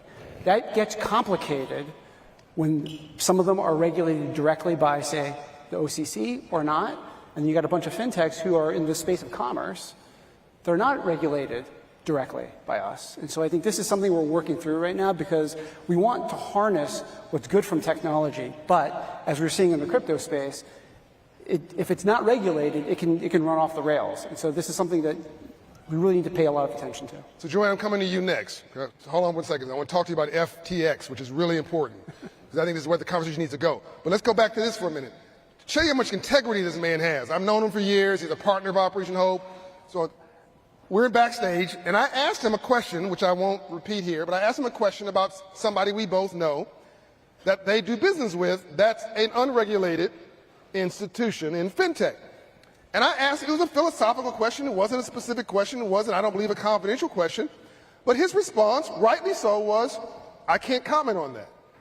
Because what he knows that I don't is that there are fiduciary lines that he knows he can't cross. But as an FDIC insured bank, he knew there were things he could talk to his friend John Bryan about and things he couldn't. And I knew enough not to ask him another question. But that's what you want. You want a banker like this who knows where the lines are and respects them. Now, Joanne, in this FTX situation, as I understand it, no banks were present anywhere. It was all just a bunch of 18-year-olds, whatever, they're 1880, unregulated, off the chain, living in the Bahamas. CEO is 30. Huh? The CEO is 30. CEO is 30. Yeah. Going on 18. Yeah. And this guy went from a net worth of $26 billion to nothing almost overnight. Yeah. And with that, a number of depositors, well, I don't know, investors, clients, I don't know what you call them, because they weren't FDIC insured bank. This is where it starts to get messy. Joanne, help us unpack this for the audience. Yeah. So I'm going to take this from a little bit of a different angle. Sure. I agree with every word that has been said on this panel. As Mike knows, I'm a former regulator myself. I think crypto needs regulation. It's a young industry. It's evolving and changing quickly, and the FTX meltdown a few weeks ago is one of the most spectacular failures in the history of finance. I mean, it's an unbelievable implosion of a seemingly serious company. So we need more regulation. Crypto's full of risk. Crypto means a lot of different things that need to be regulated in different ways. I'm afraid I'll put everyone to sleep if we start talking about like which things need regulating exactly. But I would like to say that maybe taking a little bit of a contrarian view, sure, there is a lot of power in this technology, and I know we're going to talk about financial inclusion, potentially to drive toward better financial services. When we talk about the 100 years of good compliance DNA in the banking system that you mentioned, Jill, that's true, it's there, I respect it, but it has also been accompanied through the years by a lot of banking behavior that has been exclusionary and been too cautious and too careful, and left a lot of people out of the system, which is part of what has drawn people to crypto.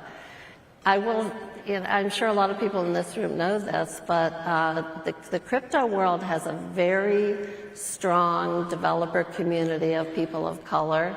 There was a conference in Washington a few months ago called, I think it was called the Black Blockchain Conference, and they sold a T-shirt that said, "Satoshi is black." Satoshi Nakamoto was the person or people who claim to have founded crypto.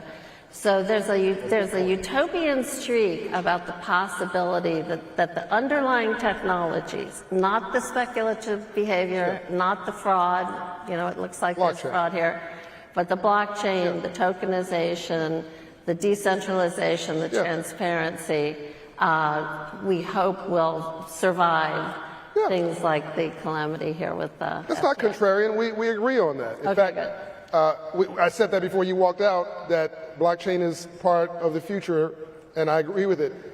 But it is also true that every financial area that got regulated actually was more valuable after it was regulated than before. Yeah. It's also true. Yeah. But yes, the banking industry, because they're regulated, don't take as many risks. My problem is, if you bought that Bitcoin at 60,000, and now it's, 16,000 or whatever, the people who bought it between 16,000 and 60,000, they look like me. They don't have a trust fund. Yeah. To go pull and go, oh, well, oops. Definitely. That might have been everything you had in the world. And I'm sorry, that's not okay with me. It's just not. So we gotta find a happy medium between innovation and stodginess. Exactly. And I wonder if we can start to use technology to move to a new model for investor protection that doesn't assume that some people just shouldn't be able to get in on an opportunity, but rather to be more nuanced about how to figure out when is an investment inappropriate for someone, unsuitable is the term in the law, and when might it be suitable for people to be able to come in and have an opportunity on the upside. Comptroller? So I agree that we have to strike the right balance, but I think I want to be really careful. When we talk about innovation, a lot of technologists I think especially in the crypto space, are coming from a world where, what are they innovating? They're innovating apps, you know, apps, entertainment, things where I would say the stakes are low. Yep. With money, stakes are high. Yep. I think of money as like transportation, like airplanes, housing, medicine, yep. Right? We want innovation with our medicine. We want innovation, but we don't want planes falling out of the sky, and we don't want medicine that's going to kill us. And so I think we have to approach it with that mindset. And I'm afraid that in the financial technology space, some of the technologists don't have that appreciation that when you're dealing with other people's money, the stakes are high and the bar for innovation is just much higher than if you're making an app that's going to make your life a little bit more convenient. Nothing against that. But if that breaks, it's not a big deal. When this breaks, people are losing their money, they're losing their homes, they're losing their savings. That's a way bigger deal. So I think that perspective had got a little lost with crypto and in some corners of the fintech space. So I think that's a reckoning I think that we're going through right now. I think that's healthy. I think conversations like this really help.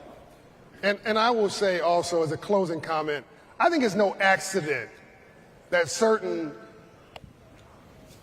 promoters of this who are less ethical than a Jill, less concerned than a Joanne, I think that there's no accident that they found a population of people who are frustrated, upset with the mainstream system, emotional about it, looking for a way to short circuit from poverty to a paycheck, wanted to get rich, I'll say it, quick, just say it, and did not have necessarily the financial literacy or the sophistication to understand they're being jammed up.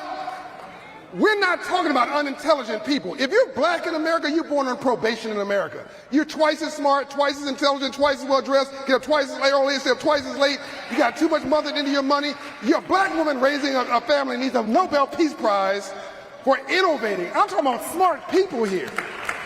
But it's what you don't know that you don't know that's killing you, but you think you know.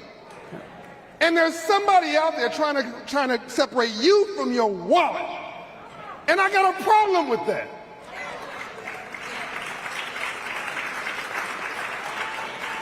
So we need innovation. And we need banks to find better pathways. And we need for you guys to relax every now and then, but not too much. and we need guys like you to push the envelope and start a business as you're the founder of the bank. You started with nothing. What's the assets now? About 10 billion. Oh, no. Hold on, slow on. Wait, whoa. Hold on. See how cool he said that? He started it with nothing. What's the assets now? 10 billion. See, he says 10 billion. He just whispered it. When you make 5,000, you scream it.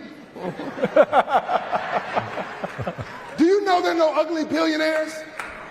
My man said, very cool, 10 billion. See, that's what I love. I love making smart sexy. That's sexy right there. So we want more guys like you. I'm just the rabbi in the room. I'm here for the kosher certification.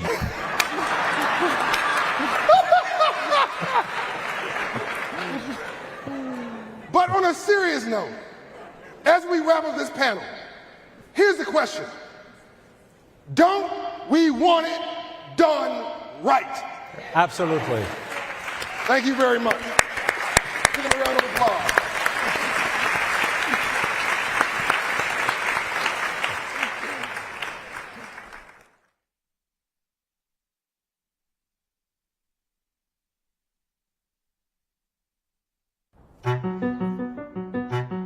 My name is Jalen Waddle, wide receiver for the Miami Dolphins.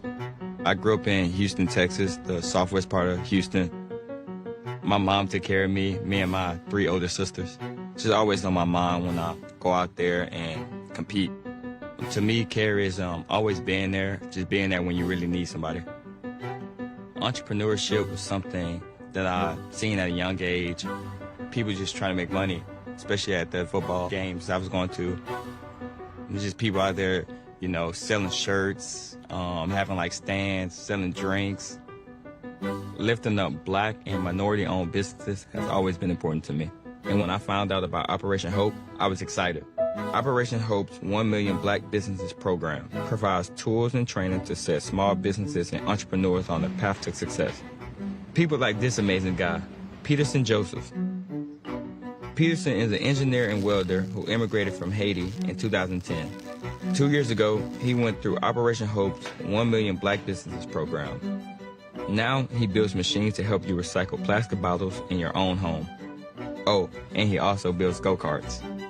Peterson is just one of the many small businesses receiving the care that so many out there need. We both know about blood, sweat, and hard work.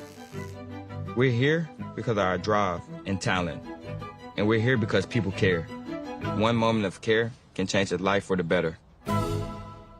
When you start with care, you get a different kind of bank.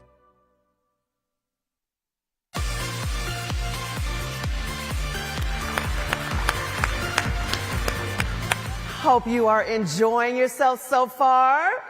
Where's that Truist table? Oh, did I say Truist tables? I'm sorry. A friend was texting me backstage, "Hey Vern, how are ya?" So good to see everybody though. If you text me, I'll mention you, so text me. All right, now, I hope nobody's planning to go anywhere because there's a wonderful surprise backstage for you. So I have a musical performance by Grammy-nominated artist Major. Just saw him in the house. And, gonna love this, the recently re-elected senator from the great state of Georgia, Reverend Dr. Raphael Warnock in the house. Get up! Everybody get up. All right, y'all. All right.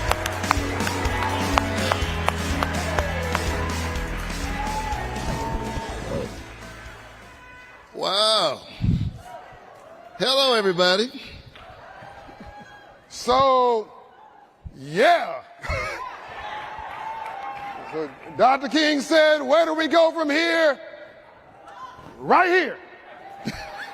How long? Not long. How long? Not long. So I was watching his Senator Dr. Reverend Warnock's acceptance speech, and I was texting him how touched I was about it. And the next thing I hear when he walks out on stage, he says,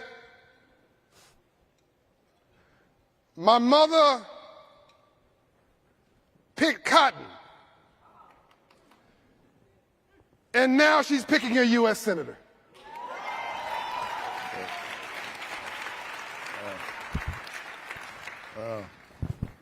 You know, what I loved, and I heard this from several people who text and email me, Michael Arrighetti, we know all these people from these different worlds, and they were so impressed with how much you haven't changed.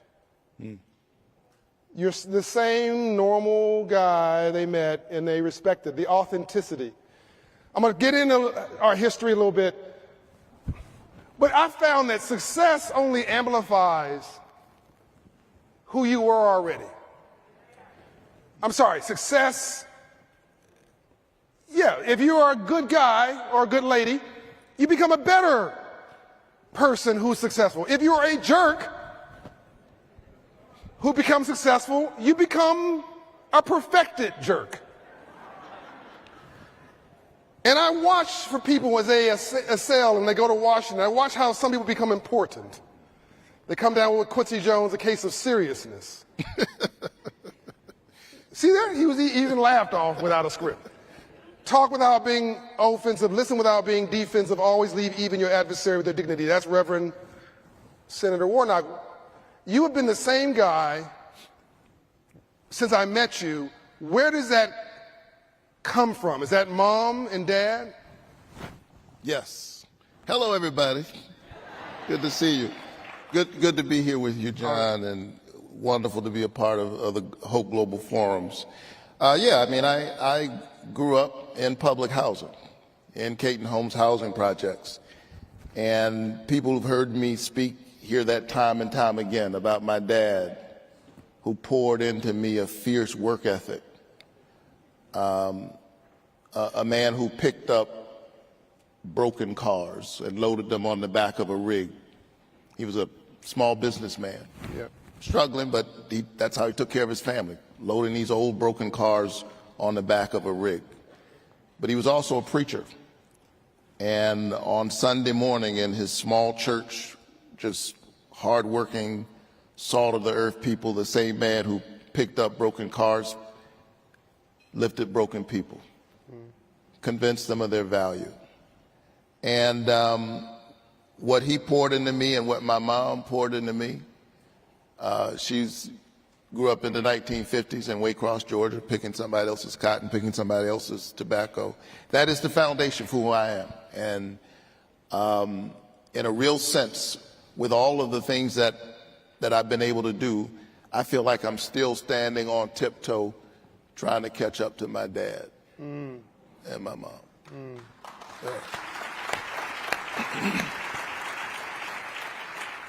Let's go deeper into that. Why, I mean, again, someone could say, look at your accomplishments, look at your pedigree, look at your credentials. Why do you feel that you're still trying to catch up to mom and dad? Get me into that. Each of them, they embody what Rabbi Abraham Joshua Heschel called moral excellence and spiritual grandeur, a kind of spiritual depth. And I don't mean, a kind of false and religious pretentiousness, but a real spiritual depth, and just good people who taught me good values. You work hard, you do unto others as you would have them do unto you, you love your neighbor, you give back to community, and those values continue to guide the work that I do. And I feel like with all that has been given to me, to whom much is given, much is required. And so, I talked about this when I eulogized my dad back in 2010. I mentioned in his eulogy that his name would not appear that day in the New York Times. Nobody, there was not going to be a crawl on CNN that Jonathan Warnock died.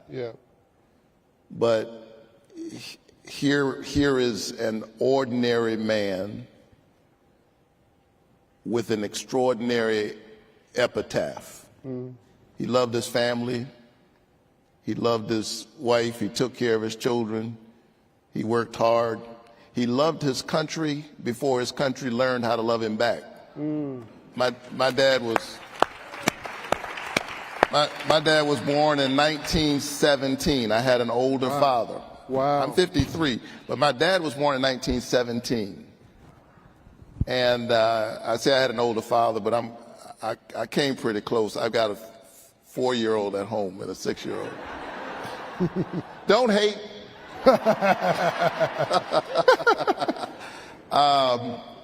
But he would sometimes tell the story of, as a World War II veteran, how he was literally asked while wearing his soldier's uniform to give up his seat to a white teenager. And the skin he was wearing was more important than the uniform he was wearing. To others. And in terms of how the society saw it. Right. And so he was asked to give up his seat, and he would tell that story as a part of the reality that shaped his life, but he was never bitter. He was never overwhelmed with bitterness. We said the Pledge of Allegiance in my church, in the church where he raised us. That's where I learned to say the Pledge of Allegiance, in a little black church. And he taught us to love country. And he saw the arc of change in our country, born in 1917. So he saw enough change to know that the country could be better. The Great Depression and World War II. All of that. Civil rights movement. He lived through all of that. And then he passed that on to us. And so I know that these are very difficult times, difficult days, but we've seen difficulty before. When I think about my dad and I think about my mom, When I think about the great John Lewis, who was my parishioner, Yeah, who am I to give up? that's right. That's right.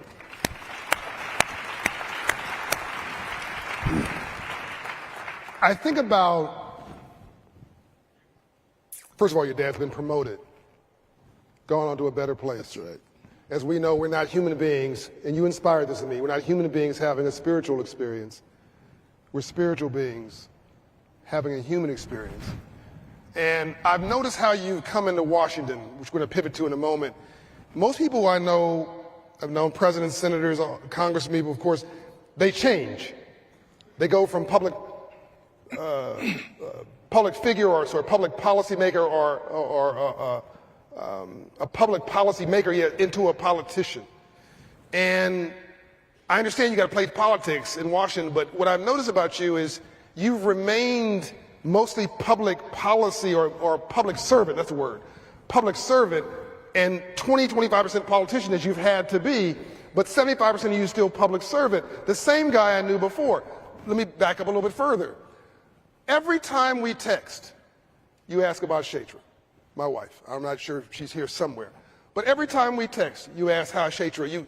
You're always talking. You're always about the relationships of what really matters, and you're always grounding back into that. Let's go one step further.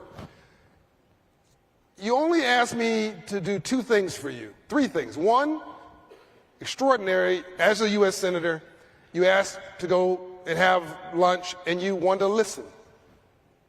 U.S. Senator, he just wanted to listen. He wanted to understand what was I seeing and how could banking serve those elites. He's the chairman of a subcommittee on the Senate Banking Committee.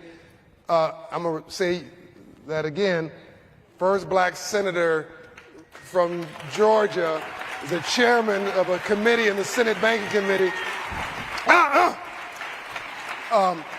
And he wanted to not talk, he wanted to listen. It's humility.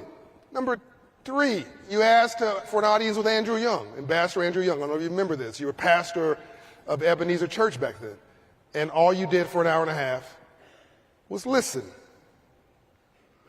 You're pastor of Ebenezer Church. That was the fifth pastor. Ebenezer was founded in 1886. Yeah. I'm the fifth senior pastor. We stay a little while. So again, you could have had this gravitas, I know better. Pastors are good at talking. Yet you sit and you listened to, as we all should, Ambassador Andrew Young. The number one thing, I don't know if you remember this at all, how we met. I got a phone call from you out of the blue. Do you remember this? Yeah, Andrea, I think, introduced us. Andrea, Ambassador Young's daughter. And I don't remember the exact details, but basically I was trying to keep a low profile behind Andrew Young in Atlanta, and you said, no, I need you to come and bring a Hope Inside location to Ebenezer. This is before any of this was in vogue. This was 2013, 2014. 2011, 2012 was when we built the building.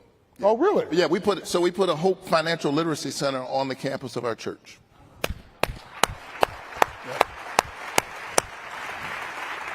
And I said, I don't really think I can do that. I don't have the money. I haven't raised it. I don't know where to get it. And then he said to me, well, you know, John, Dr. King's father, Daddy King, served on the board of Citizens Trust Bank for 50 years. And there's a strong legacy of civil rights and what you call, John, civil rights, and people doing something with nothing. And if they can find a way to do it, I'm sure you can. But if you don't want to do this, anyway, we built a Hope Inside at Daddy King's building, which stands today at Ebenezer Church. And we're the first Hope Inside or faith-based Hope Inside we've ever had at a church in the country. We're now at several, including Mason Temple in Memphis, yes, we're the last place that Dr. King preached at, yes. So you had a vision. You had a vision yourself of how free enterprise, capitalism, economics, access, and opportunity could serve the least of these God's children. This was your own thought process. Where did that come from? And how'd you marry that with theology?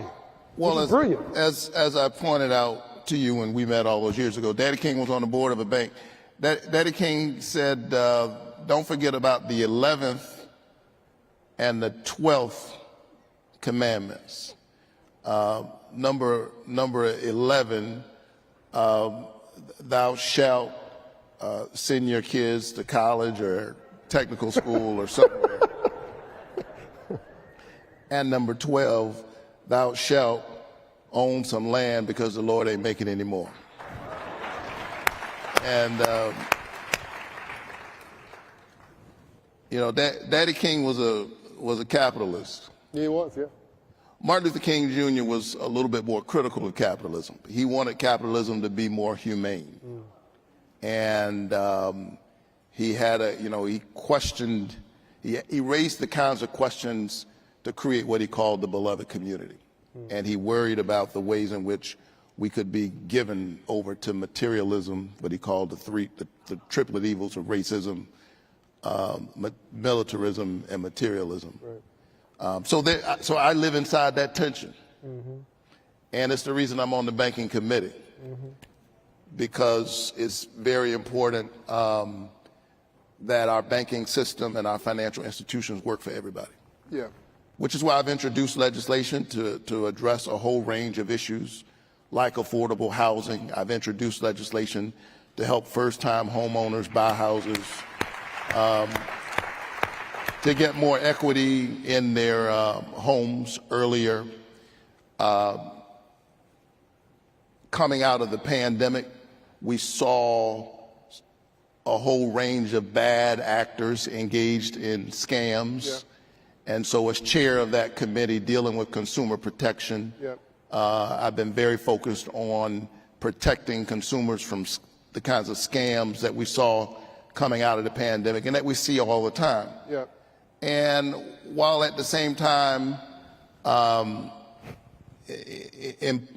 strengthening and understanding the importance of our banking system, we got to hold everybody accountable. That's right. And so we saw some in that space with these various kinds of fees that have to do with overdrafts and that kind of thing, which literally became how some of the banks stayed solvent.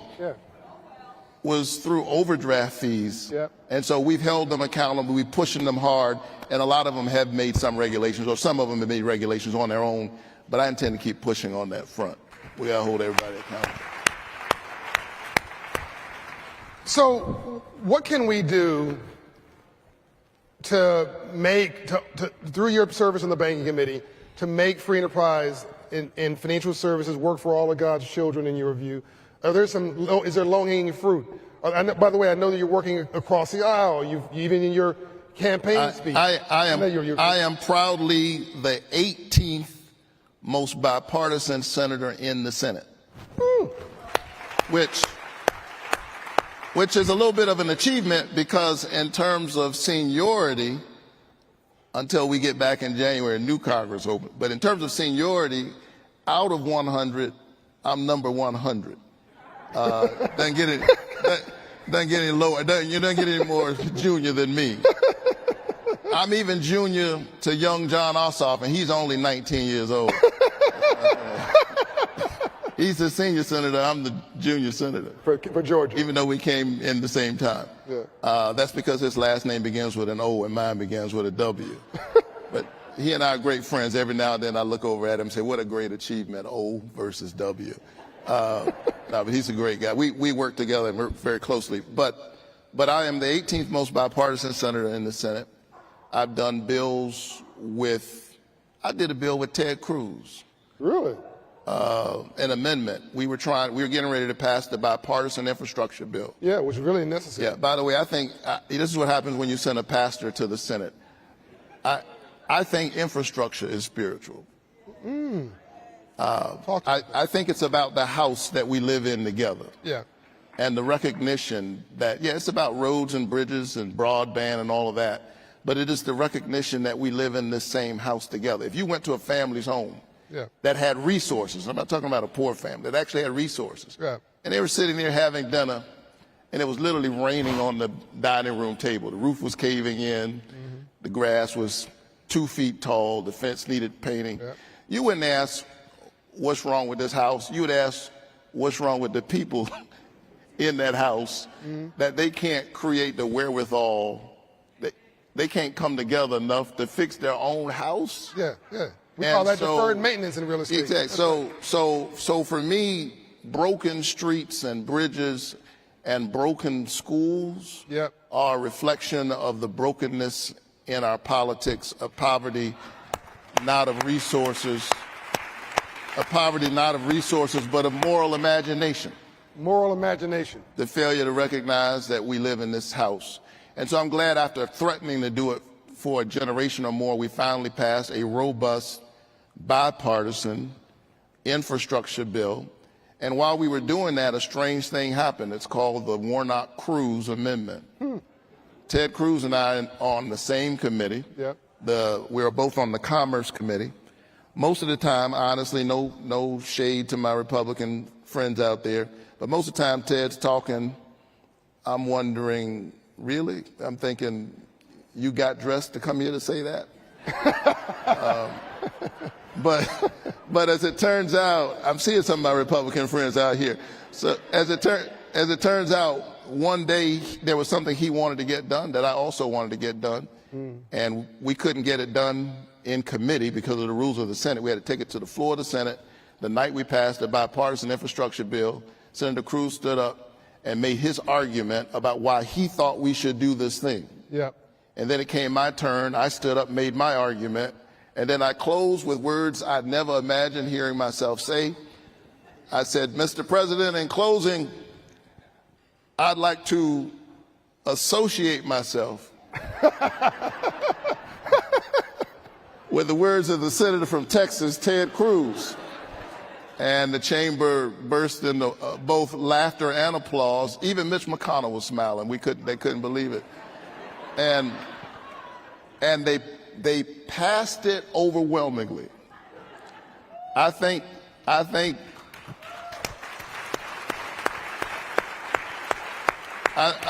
80 of my colleagues probably don't know what was in the amendment, but they said if he's for it and he's for it, they passed it. And someone might wonder, Twitter was ablaze that night, like, what's going on here? What could Raphael Warnock and Ted Cruz be working on together? Well, there's a road in Texas that right now is 25 miles long. He wants to build it out.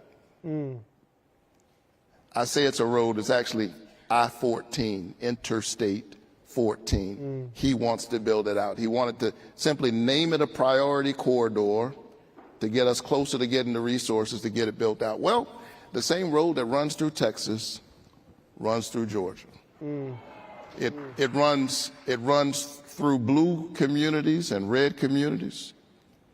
It runs through what Parliament, I'm showing my age, talked about chocolate cities and vanilla suburbs.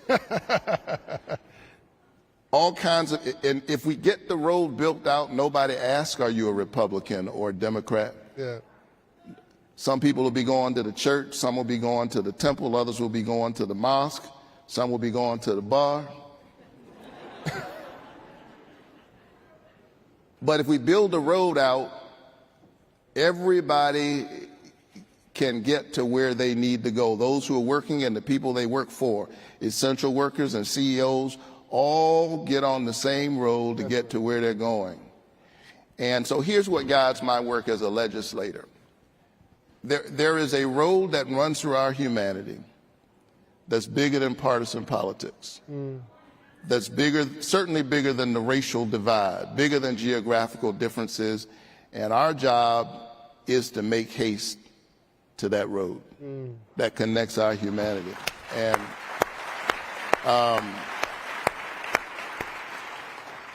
that's the work that I feel called to do. I'm honored to do it every single day on behalf of the people of Georgia. I come back to my pulpit every Sunday morning. I'm a little weary because I preached this morning. You ever been to a Black Baptist church? I mean, we work hard. My Presbyterian brothers and sisters, they deliver a nice little essay on Sunday. We work hard. I return to my pulpit every Sunday morning, and to the people of Ebenezer and to this community to stay grounded because I'm afraid that if I spend all of my time talking to politicians, I might accidentally become one. And what I hope to be is not a politician, because politics for me is just a tool, it's not my project. My project is change. That's it. And that's it. Politics is a tool. And what at some point, or at some day, I'm gonna put that tool down.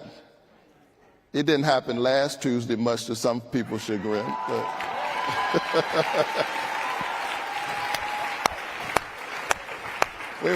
We weren't ready to put it down last Tuesday, but at some point I'll put this tool down. But what keeps you authentic is knowing what your project is. That's right. And my project is change. It's building what Dr. King called the beloved community. It's building God's kingdom imbued with love and justice. My faith informs that work, not in a way that's disrespectful of people who have other faith traditions or who claim no faith tradition at all, but I'm talking about those values of compassion and justice and love and mercy that guide all of the great faith traditions. That's what guides my work. That's what Jonathan and Verlene Warnock poured into me all those years ago. And you're looking at a man who's filled with deep, deep gratitude and a beneficiary of God's grace, and I just want to share that with others.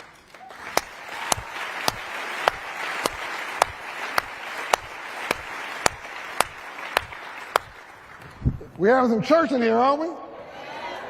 Does that mean I get to raise the offering? You might. And indirectly, you already have. Won re-election. I tell you, it's an interesting factoid.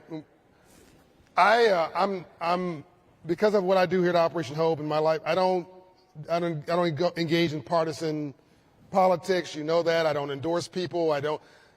The first time I'm aware of in history, my history, I did it very quietly, did it very simply. I put an IG post of you, and my wife and I went and voted, and I said we voted, and I said I voted for Reverend Warnock. But it was my way of saying that you are important enough, and it was symbolic enough, and it was historic, and you're the right man at the right time, that I thought that it was important to send a message. Thank you. That this is something that had to be done. There was no other choice. There was no other choice.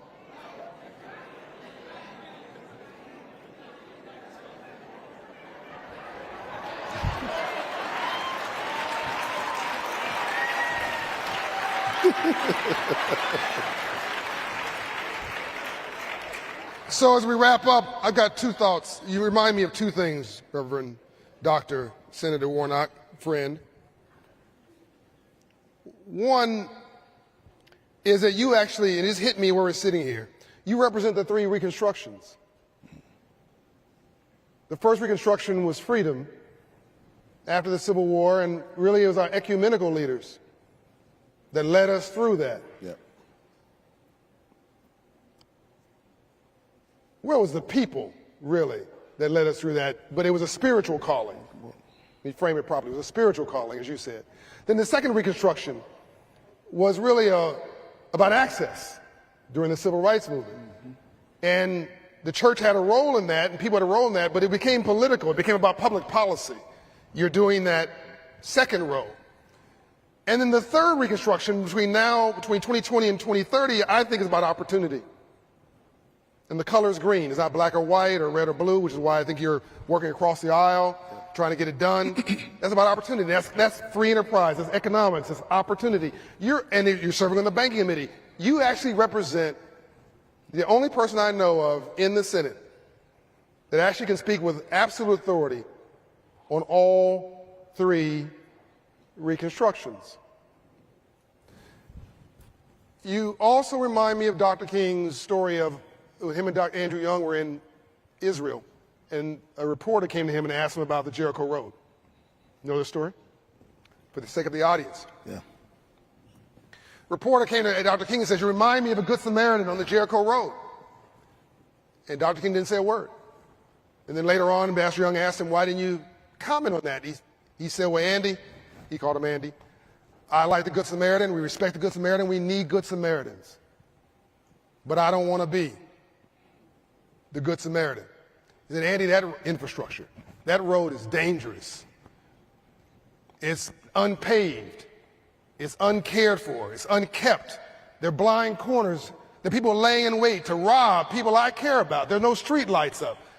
Andy, we got to pave the Jericho Road. We got to put street lights up along the Jericho Road. We need small business owners along the Jericho Road. We need to create homeowners along the Jericho Road. We need energy along the Jericho Road. Andy, we need people who can repair the Jericho Road. That's what our future calls for. And what I didn't understand is that 50 plus years later, in his very pulpit at Ebenezer Church, he was calling forth Reverend Dr. Senator Raphael Warnock. Ladies and gentlemen, please say thank you to my friend, Senator Warnock. Thank you.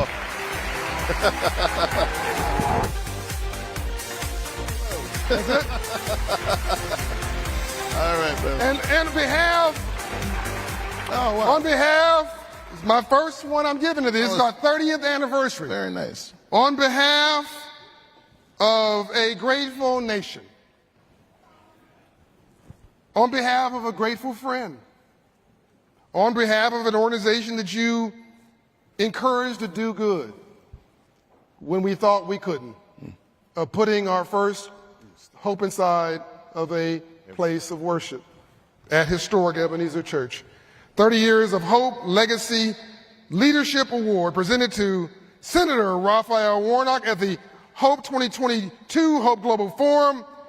Our first ever award to a U.S. Senator, Raphael Warnock. Please join me. Thank you, brother. Thank you. Thank you, man. Love you, man. Thank you.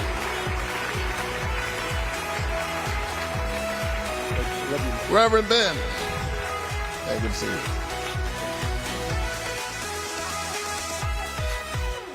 Proud of you. Got our shoes on. Proud of you, brother. All right.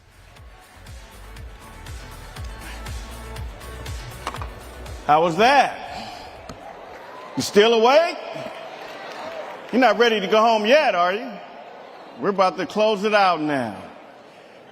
We're so grateful to have Senator Warnock with us.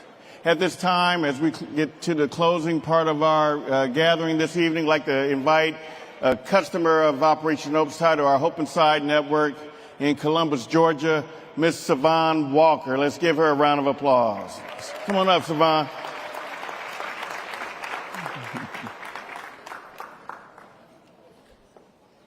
Good evening, everyone. My name is Savannah Walker, and for 4 decades, I lived in some type of financial dysfunction and trauma. In 2015, my 7 children and I escaped a polygamous relationship. I am the proud mom of 11 children. I have 5 sons and 6 daughters. Throughout all of the trauma and the things that we experienced, my children were dedicated to being servants, to being good leaders, and devoted to education. The oldest children graduating from colleges such as Columbus State, University of West Georgia, University of Georgia, Yale University, Columbia University, and now attending Vanderbilt University. Through this experience, we were homeless twice. However, it did not stop the motivation and the willpower to have a better life. In 2018, I began the financial journey along with the emotional and mental journey of healing.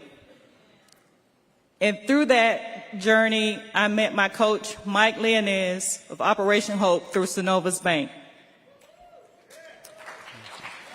Operation Hope has been a lifesaver in so many ways. My coach demonstrating care, patience, love, and understanding gave me the tools through financial literacy to become a first-time homeowner. Through this journey, my credit score has improved 200 points at least. I'm well close to 800 points. So I'm so excited and so overwhelmed to be a part of the Operation Hope family. And I will never forget all of the benefits of being a part of this organization. Thank you so much, and it's a great honor. Thank you, my dear. Thank you. And it's fitting that Ms. Walker gave her testimony because, you know, this is really what the work is about, changing lives. I've been doing this for 30 years. Still got my hair, by the way. Long time. And she represents the over 250 coaches in 200 cities, thanks to our partners, that we're able to have this type of impact. And I tell our coaches many times, because they're focusing on being of service and helping people, that you're having an impact on lives, generational lives. And so Ms. Walker really represents the great work that all of our coaches are doing. And so with that said, I want to have Brett Billick come up from Self Financial, fintech company that's helping people with being credible, credit responsible, and savings responsible. And Brett was very kind to sponsor this one of the last segments of our evening, because he and Self Financial recognize what are we doing for the coaches to acknowledge the great work they're doing.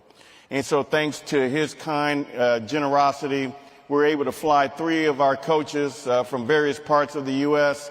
that represent all of the 250 coaches that are doing the hard work. And so if I can have, not in any order, Eric Clay from Los Angeles with our Union Bank partnership. Pre Oliver, come on up, with our Fulton Bank Hope Inside in Philadelphia.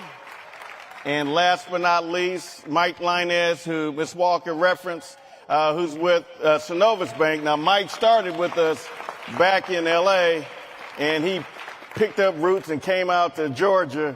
He also represented us at the Emirates many years ago, bringing financial literacy to the Middle East. And so all 3 of them, you guys come over here. You're going to need to get behind me. You guys are stars. They represent the great work that all of our coaches are doing. And so give them and all of our coaches a round of applause for what they do. Eric's been with us for 20 years. We got stories, which I won't bore you with. Mike, 8 years, and Pre Oliver, 4 years. And they are really the true representation of the great work that we're doing. And I thank all of our sponsors, our partners for over the years, because without their support, we don't do what we do. So on behalf of Self Financial and Brett's the Chief Marketing Officer with Self Financial, we're going to give each of them $1,000 for us saying thank you. Let's give them a round of applause. Thank you, thank you, thank you. So we're at the final part of our event, and have you been having a good time so far? You ready for some more tomorrow? All right. You see it. There's a lot of buzz here. It's our 30th anniversary, and it's been a lot of great work. I want to acknowledge, got some of my L.A. People who I started with, John and I started with in L.A. Is John Ruzan still here with Vermont Slauson? If so, stand up, Joe. If he's is still here. Feresi, stand on up. You know, these are the pioneers that worked with John and I back in Los Angeles in 1992. Stephen Turner, you still here, Stephen Turner? See him back there? Absolutely. I don't know if we have the West Angeles family here, Dr. Allen, Lula Bolton, and others, but it's important for me to recognize them because when John had this vision in 1992, no one knew what financial literacy was about. What is that? And so Operation Hope, right after the civil unrest, Reverend Murray from First AME Church in L.A. and others came together. Bishop Blake, West Angeles Church, and many others just really came together, Mayor Tom Bradley at the time, to really come as a coalition to address the situation at the time with something positive. And that was, how can we help people become stakeholders in the communities that we serve? We started in LA, and now we're in over 40 states thanks to all of our partners. And so I just want to thank all of you for being here. This is a special 2 or 3 days for us. A lot of work has been happening in 30 years, and so we're really blessed to have all of you here. And so we have one last award that we want to acknowledge. I hope I don't get emotional. Not because of you. I ain't getting emotional over you. Get on back there. He from Compton, y'all. He from Compton. But where's my other mom at? Miss Juanita Smith, the queen. Come on up here, Mom. I've known John's mother, Juanita Smith, for as long as I've known John, obviously, 35 years, I believe. And, you know, she has just been a force in both of our lives, helping us. That's right. I'm going to turn it over to John in a second. But that's the queen right here. Raised us 2 knuckleheads from Compton and Carson. And, Mom, we love you. We have something special for you. I'm going to have your son say something loving about you, but we're giving you the 30 Years of Hope Legacy Leadership Award. Let's give a round of applause, a standing ovation for Juanita Smith, Mom and Queen of Hope. Go on and say something about your mom. Come on, Mom.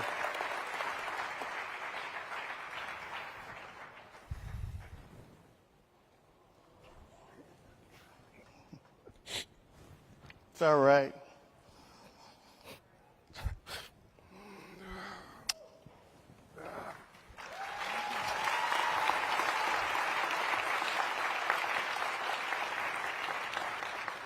Apologies for that. All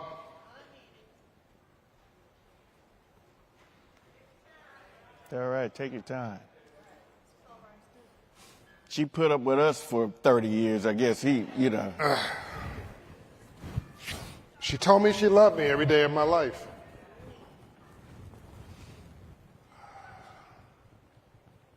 Single mother. I'll say it, abused, domestic abuse. It was all about her children. And walked out,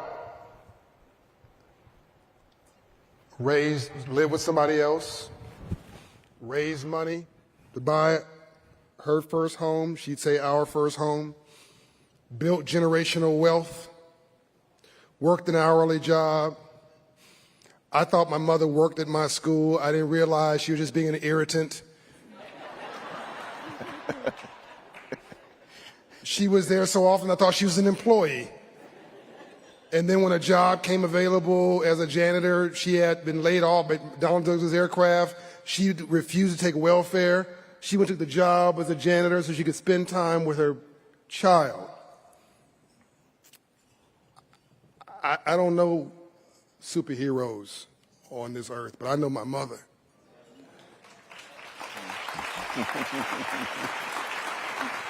And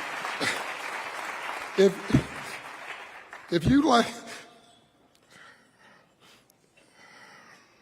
it's all right.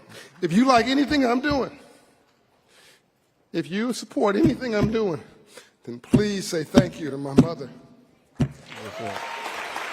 We love you, Mom. That's the queen right there. You want to say something, buddy? Thank you all for your... Step up a little closer. There you go. Thanks to all of you for your thank you. I did what a mother's supposed to do, is take care of the children till they get able to take care of themselves. And I think I did that.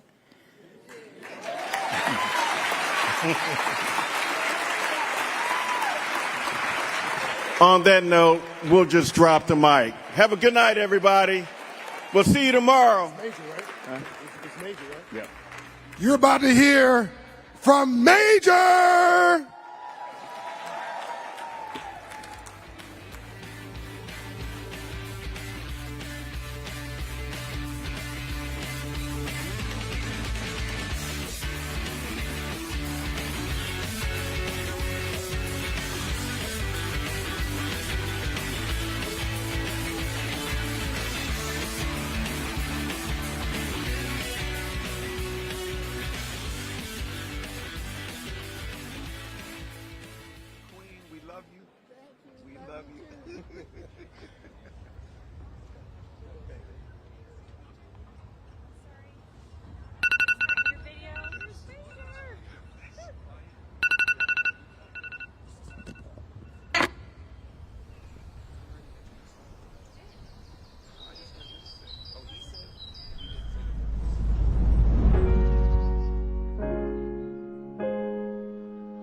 What if I told you hope was the key? Would you believe me? Well, you should. Because hope is not only the key, it's the major key. See what I did there? Will you? Nah, but for real. Contrary to popular belief, hope isn't pretending your current struggle ain't real. Beautiful people. It's actually a brave champion mindset and posture to take in the midst of it all. Storm or sunshine. I've said it before and I'll say it again. Hope is not the denial of reality. It's a commitment to believe greater is on the other side of it. So you can either choose to be dragged along by the hardship of your current circumstances into things finally working out, or you can commit your mind to knowing that if you simply get through this, you'll eventually walk into all things being well in due season. Brighter days are coming. Brighter days. There's light at the end of this tunnel. There is light. Reverend Jesse Jackson's been saying it for years. Keep hope alive. That right there is the major key. Hope. It's a powerful thing.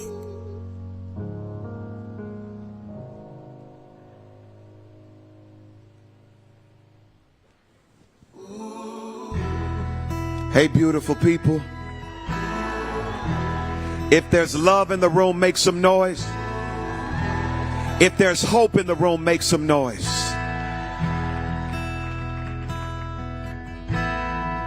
Yesterday, I loved you. Today, I think I love you even more. Yeah, yeah. Yesterday I needed you.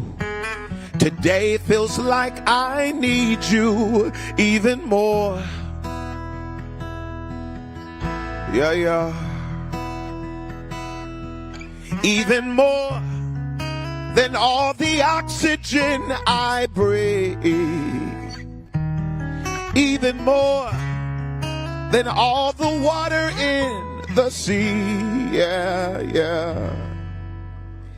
Yesterday I wanted you. Now I know I want you even more. Can we say one more? Yesterday I loved you. Now I know I love you even more. Yeah.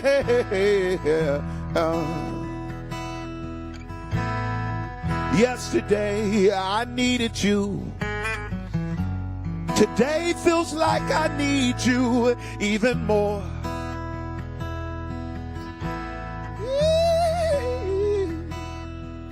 Even more than every star in midnight sky. Even more than an eternity of time. Yeah, yeah. Yesterday I wanted you. Now I know I want you even more. Everybody say you. When you wrap your arms around me, it feels like home. Love, you take away my lonely. Never alone. Yes, you are the very best thing, and even better. Altogether, we're the greatest blessing when we do it together. Everybody say, right where you are, sing. Yesterday I wanted you.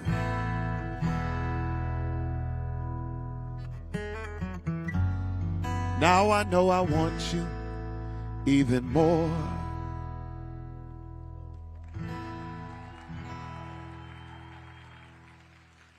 Hello, beautiful people. My name is Major. That's the name my mama named me, so make some noise for my mama. I see the Queen Mama Hope over here, and my mama, and I'm sure there's some mamas in the building right now. So if you're a mama in the building, make some noise for yourself. I love my mama a whole lot, like a lot. It's an honor to be here. I was invited by John Hope Bryant a while back when we finally met after I had already said, we're going to work together one day. Because hope has always been my mission. Even as a singer, I sing from a perspective of understanding that love is full of hope. That faith, you can't get to it unless you have it. Because even biblically, we understand it to say that faith is a substance of things what? The evidence of things not yet seen. So I lean into that, my sister. I lean into it unapologetically because I understand that hope is not just a cliche with no power. As a matter of fact, I think cliches were intended to be repeated over and over again divinely so that as it's repeated, we finally get it. Hope is an anchor. It's powerful. It's necessary. And it's also your permission to believe for greater while in the midst of your circumstance. I want to thank every single one of you in this room because as they call me the hope dealer, it's clear that you all share the same pedigree. We make the world a better place when we hope. This is a song about the hope and love. A love letter that I wrote to God and love wrote me back. Beautiful people, we're about to make a movie. This is why I love you.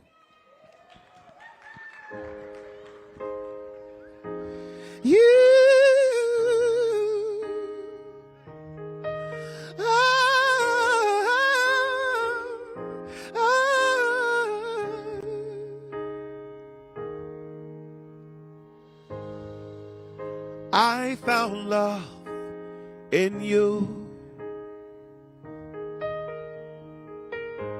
and I've learned to love me too.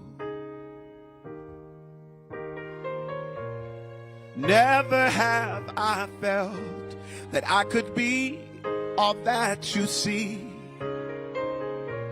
It's like our hearts have intertwined into the perfect harmony. This is why I love you. This is why I love you. Because you love me. You love me.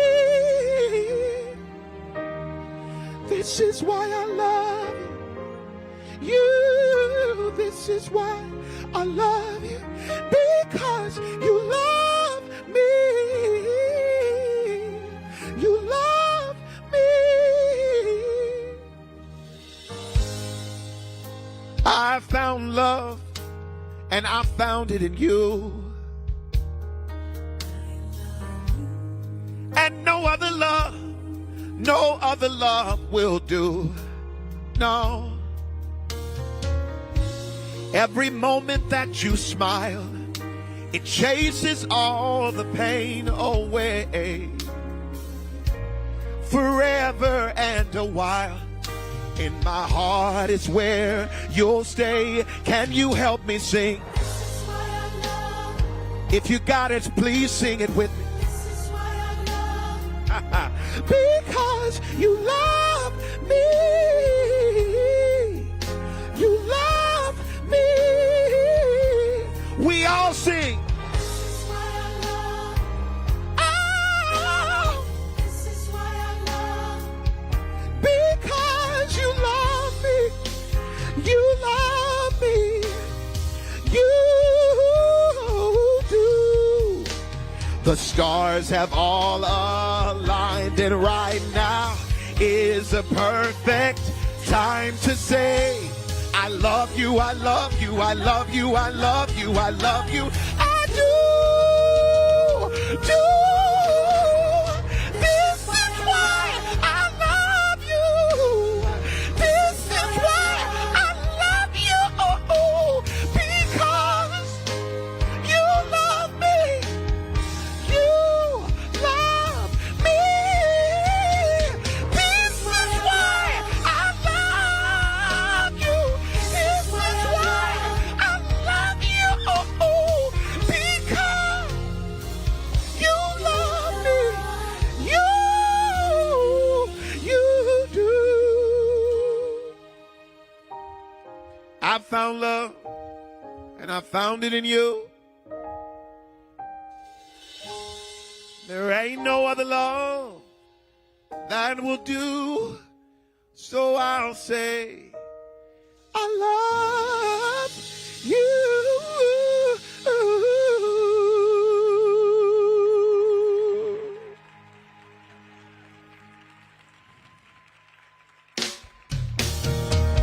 Turn the music up. Turn my mic up.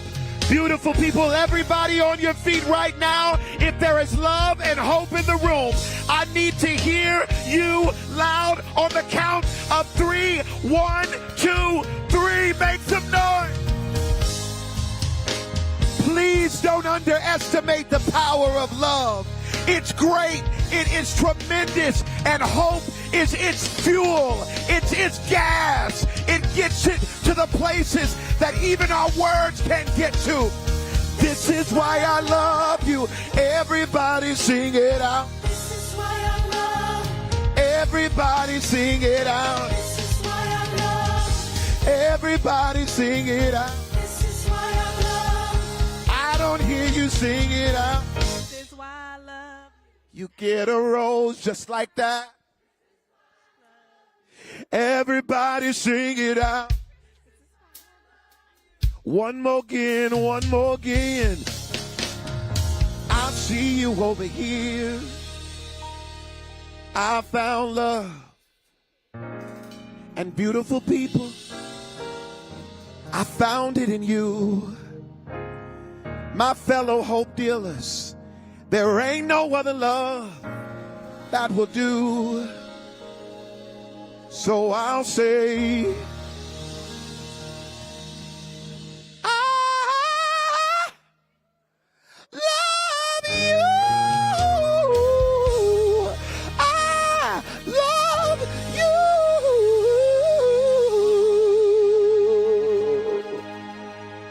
My name is Major, and I approve that message. God bless you. I'll see you this week.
Something in the air, I don't know why. You were hardly there when I was on my own. There's something about you.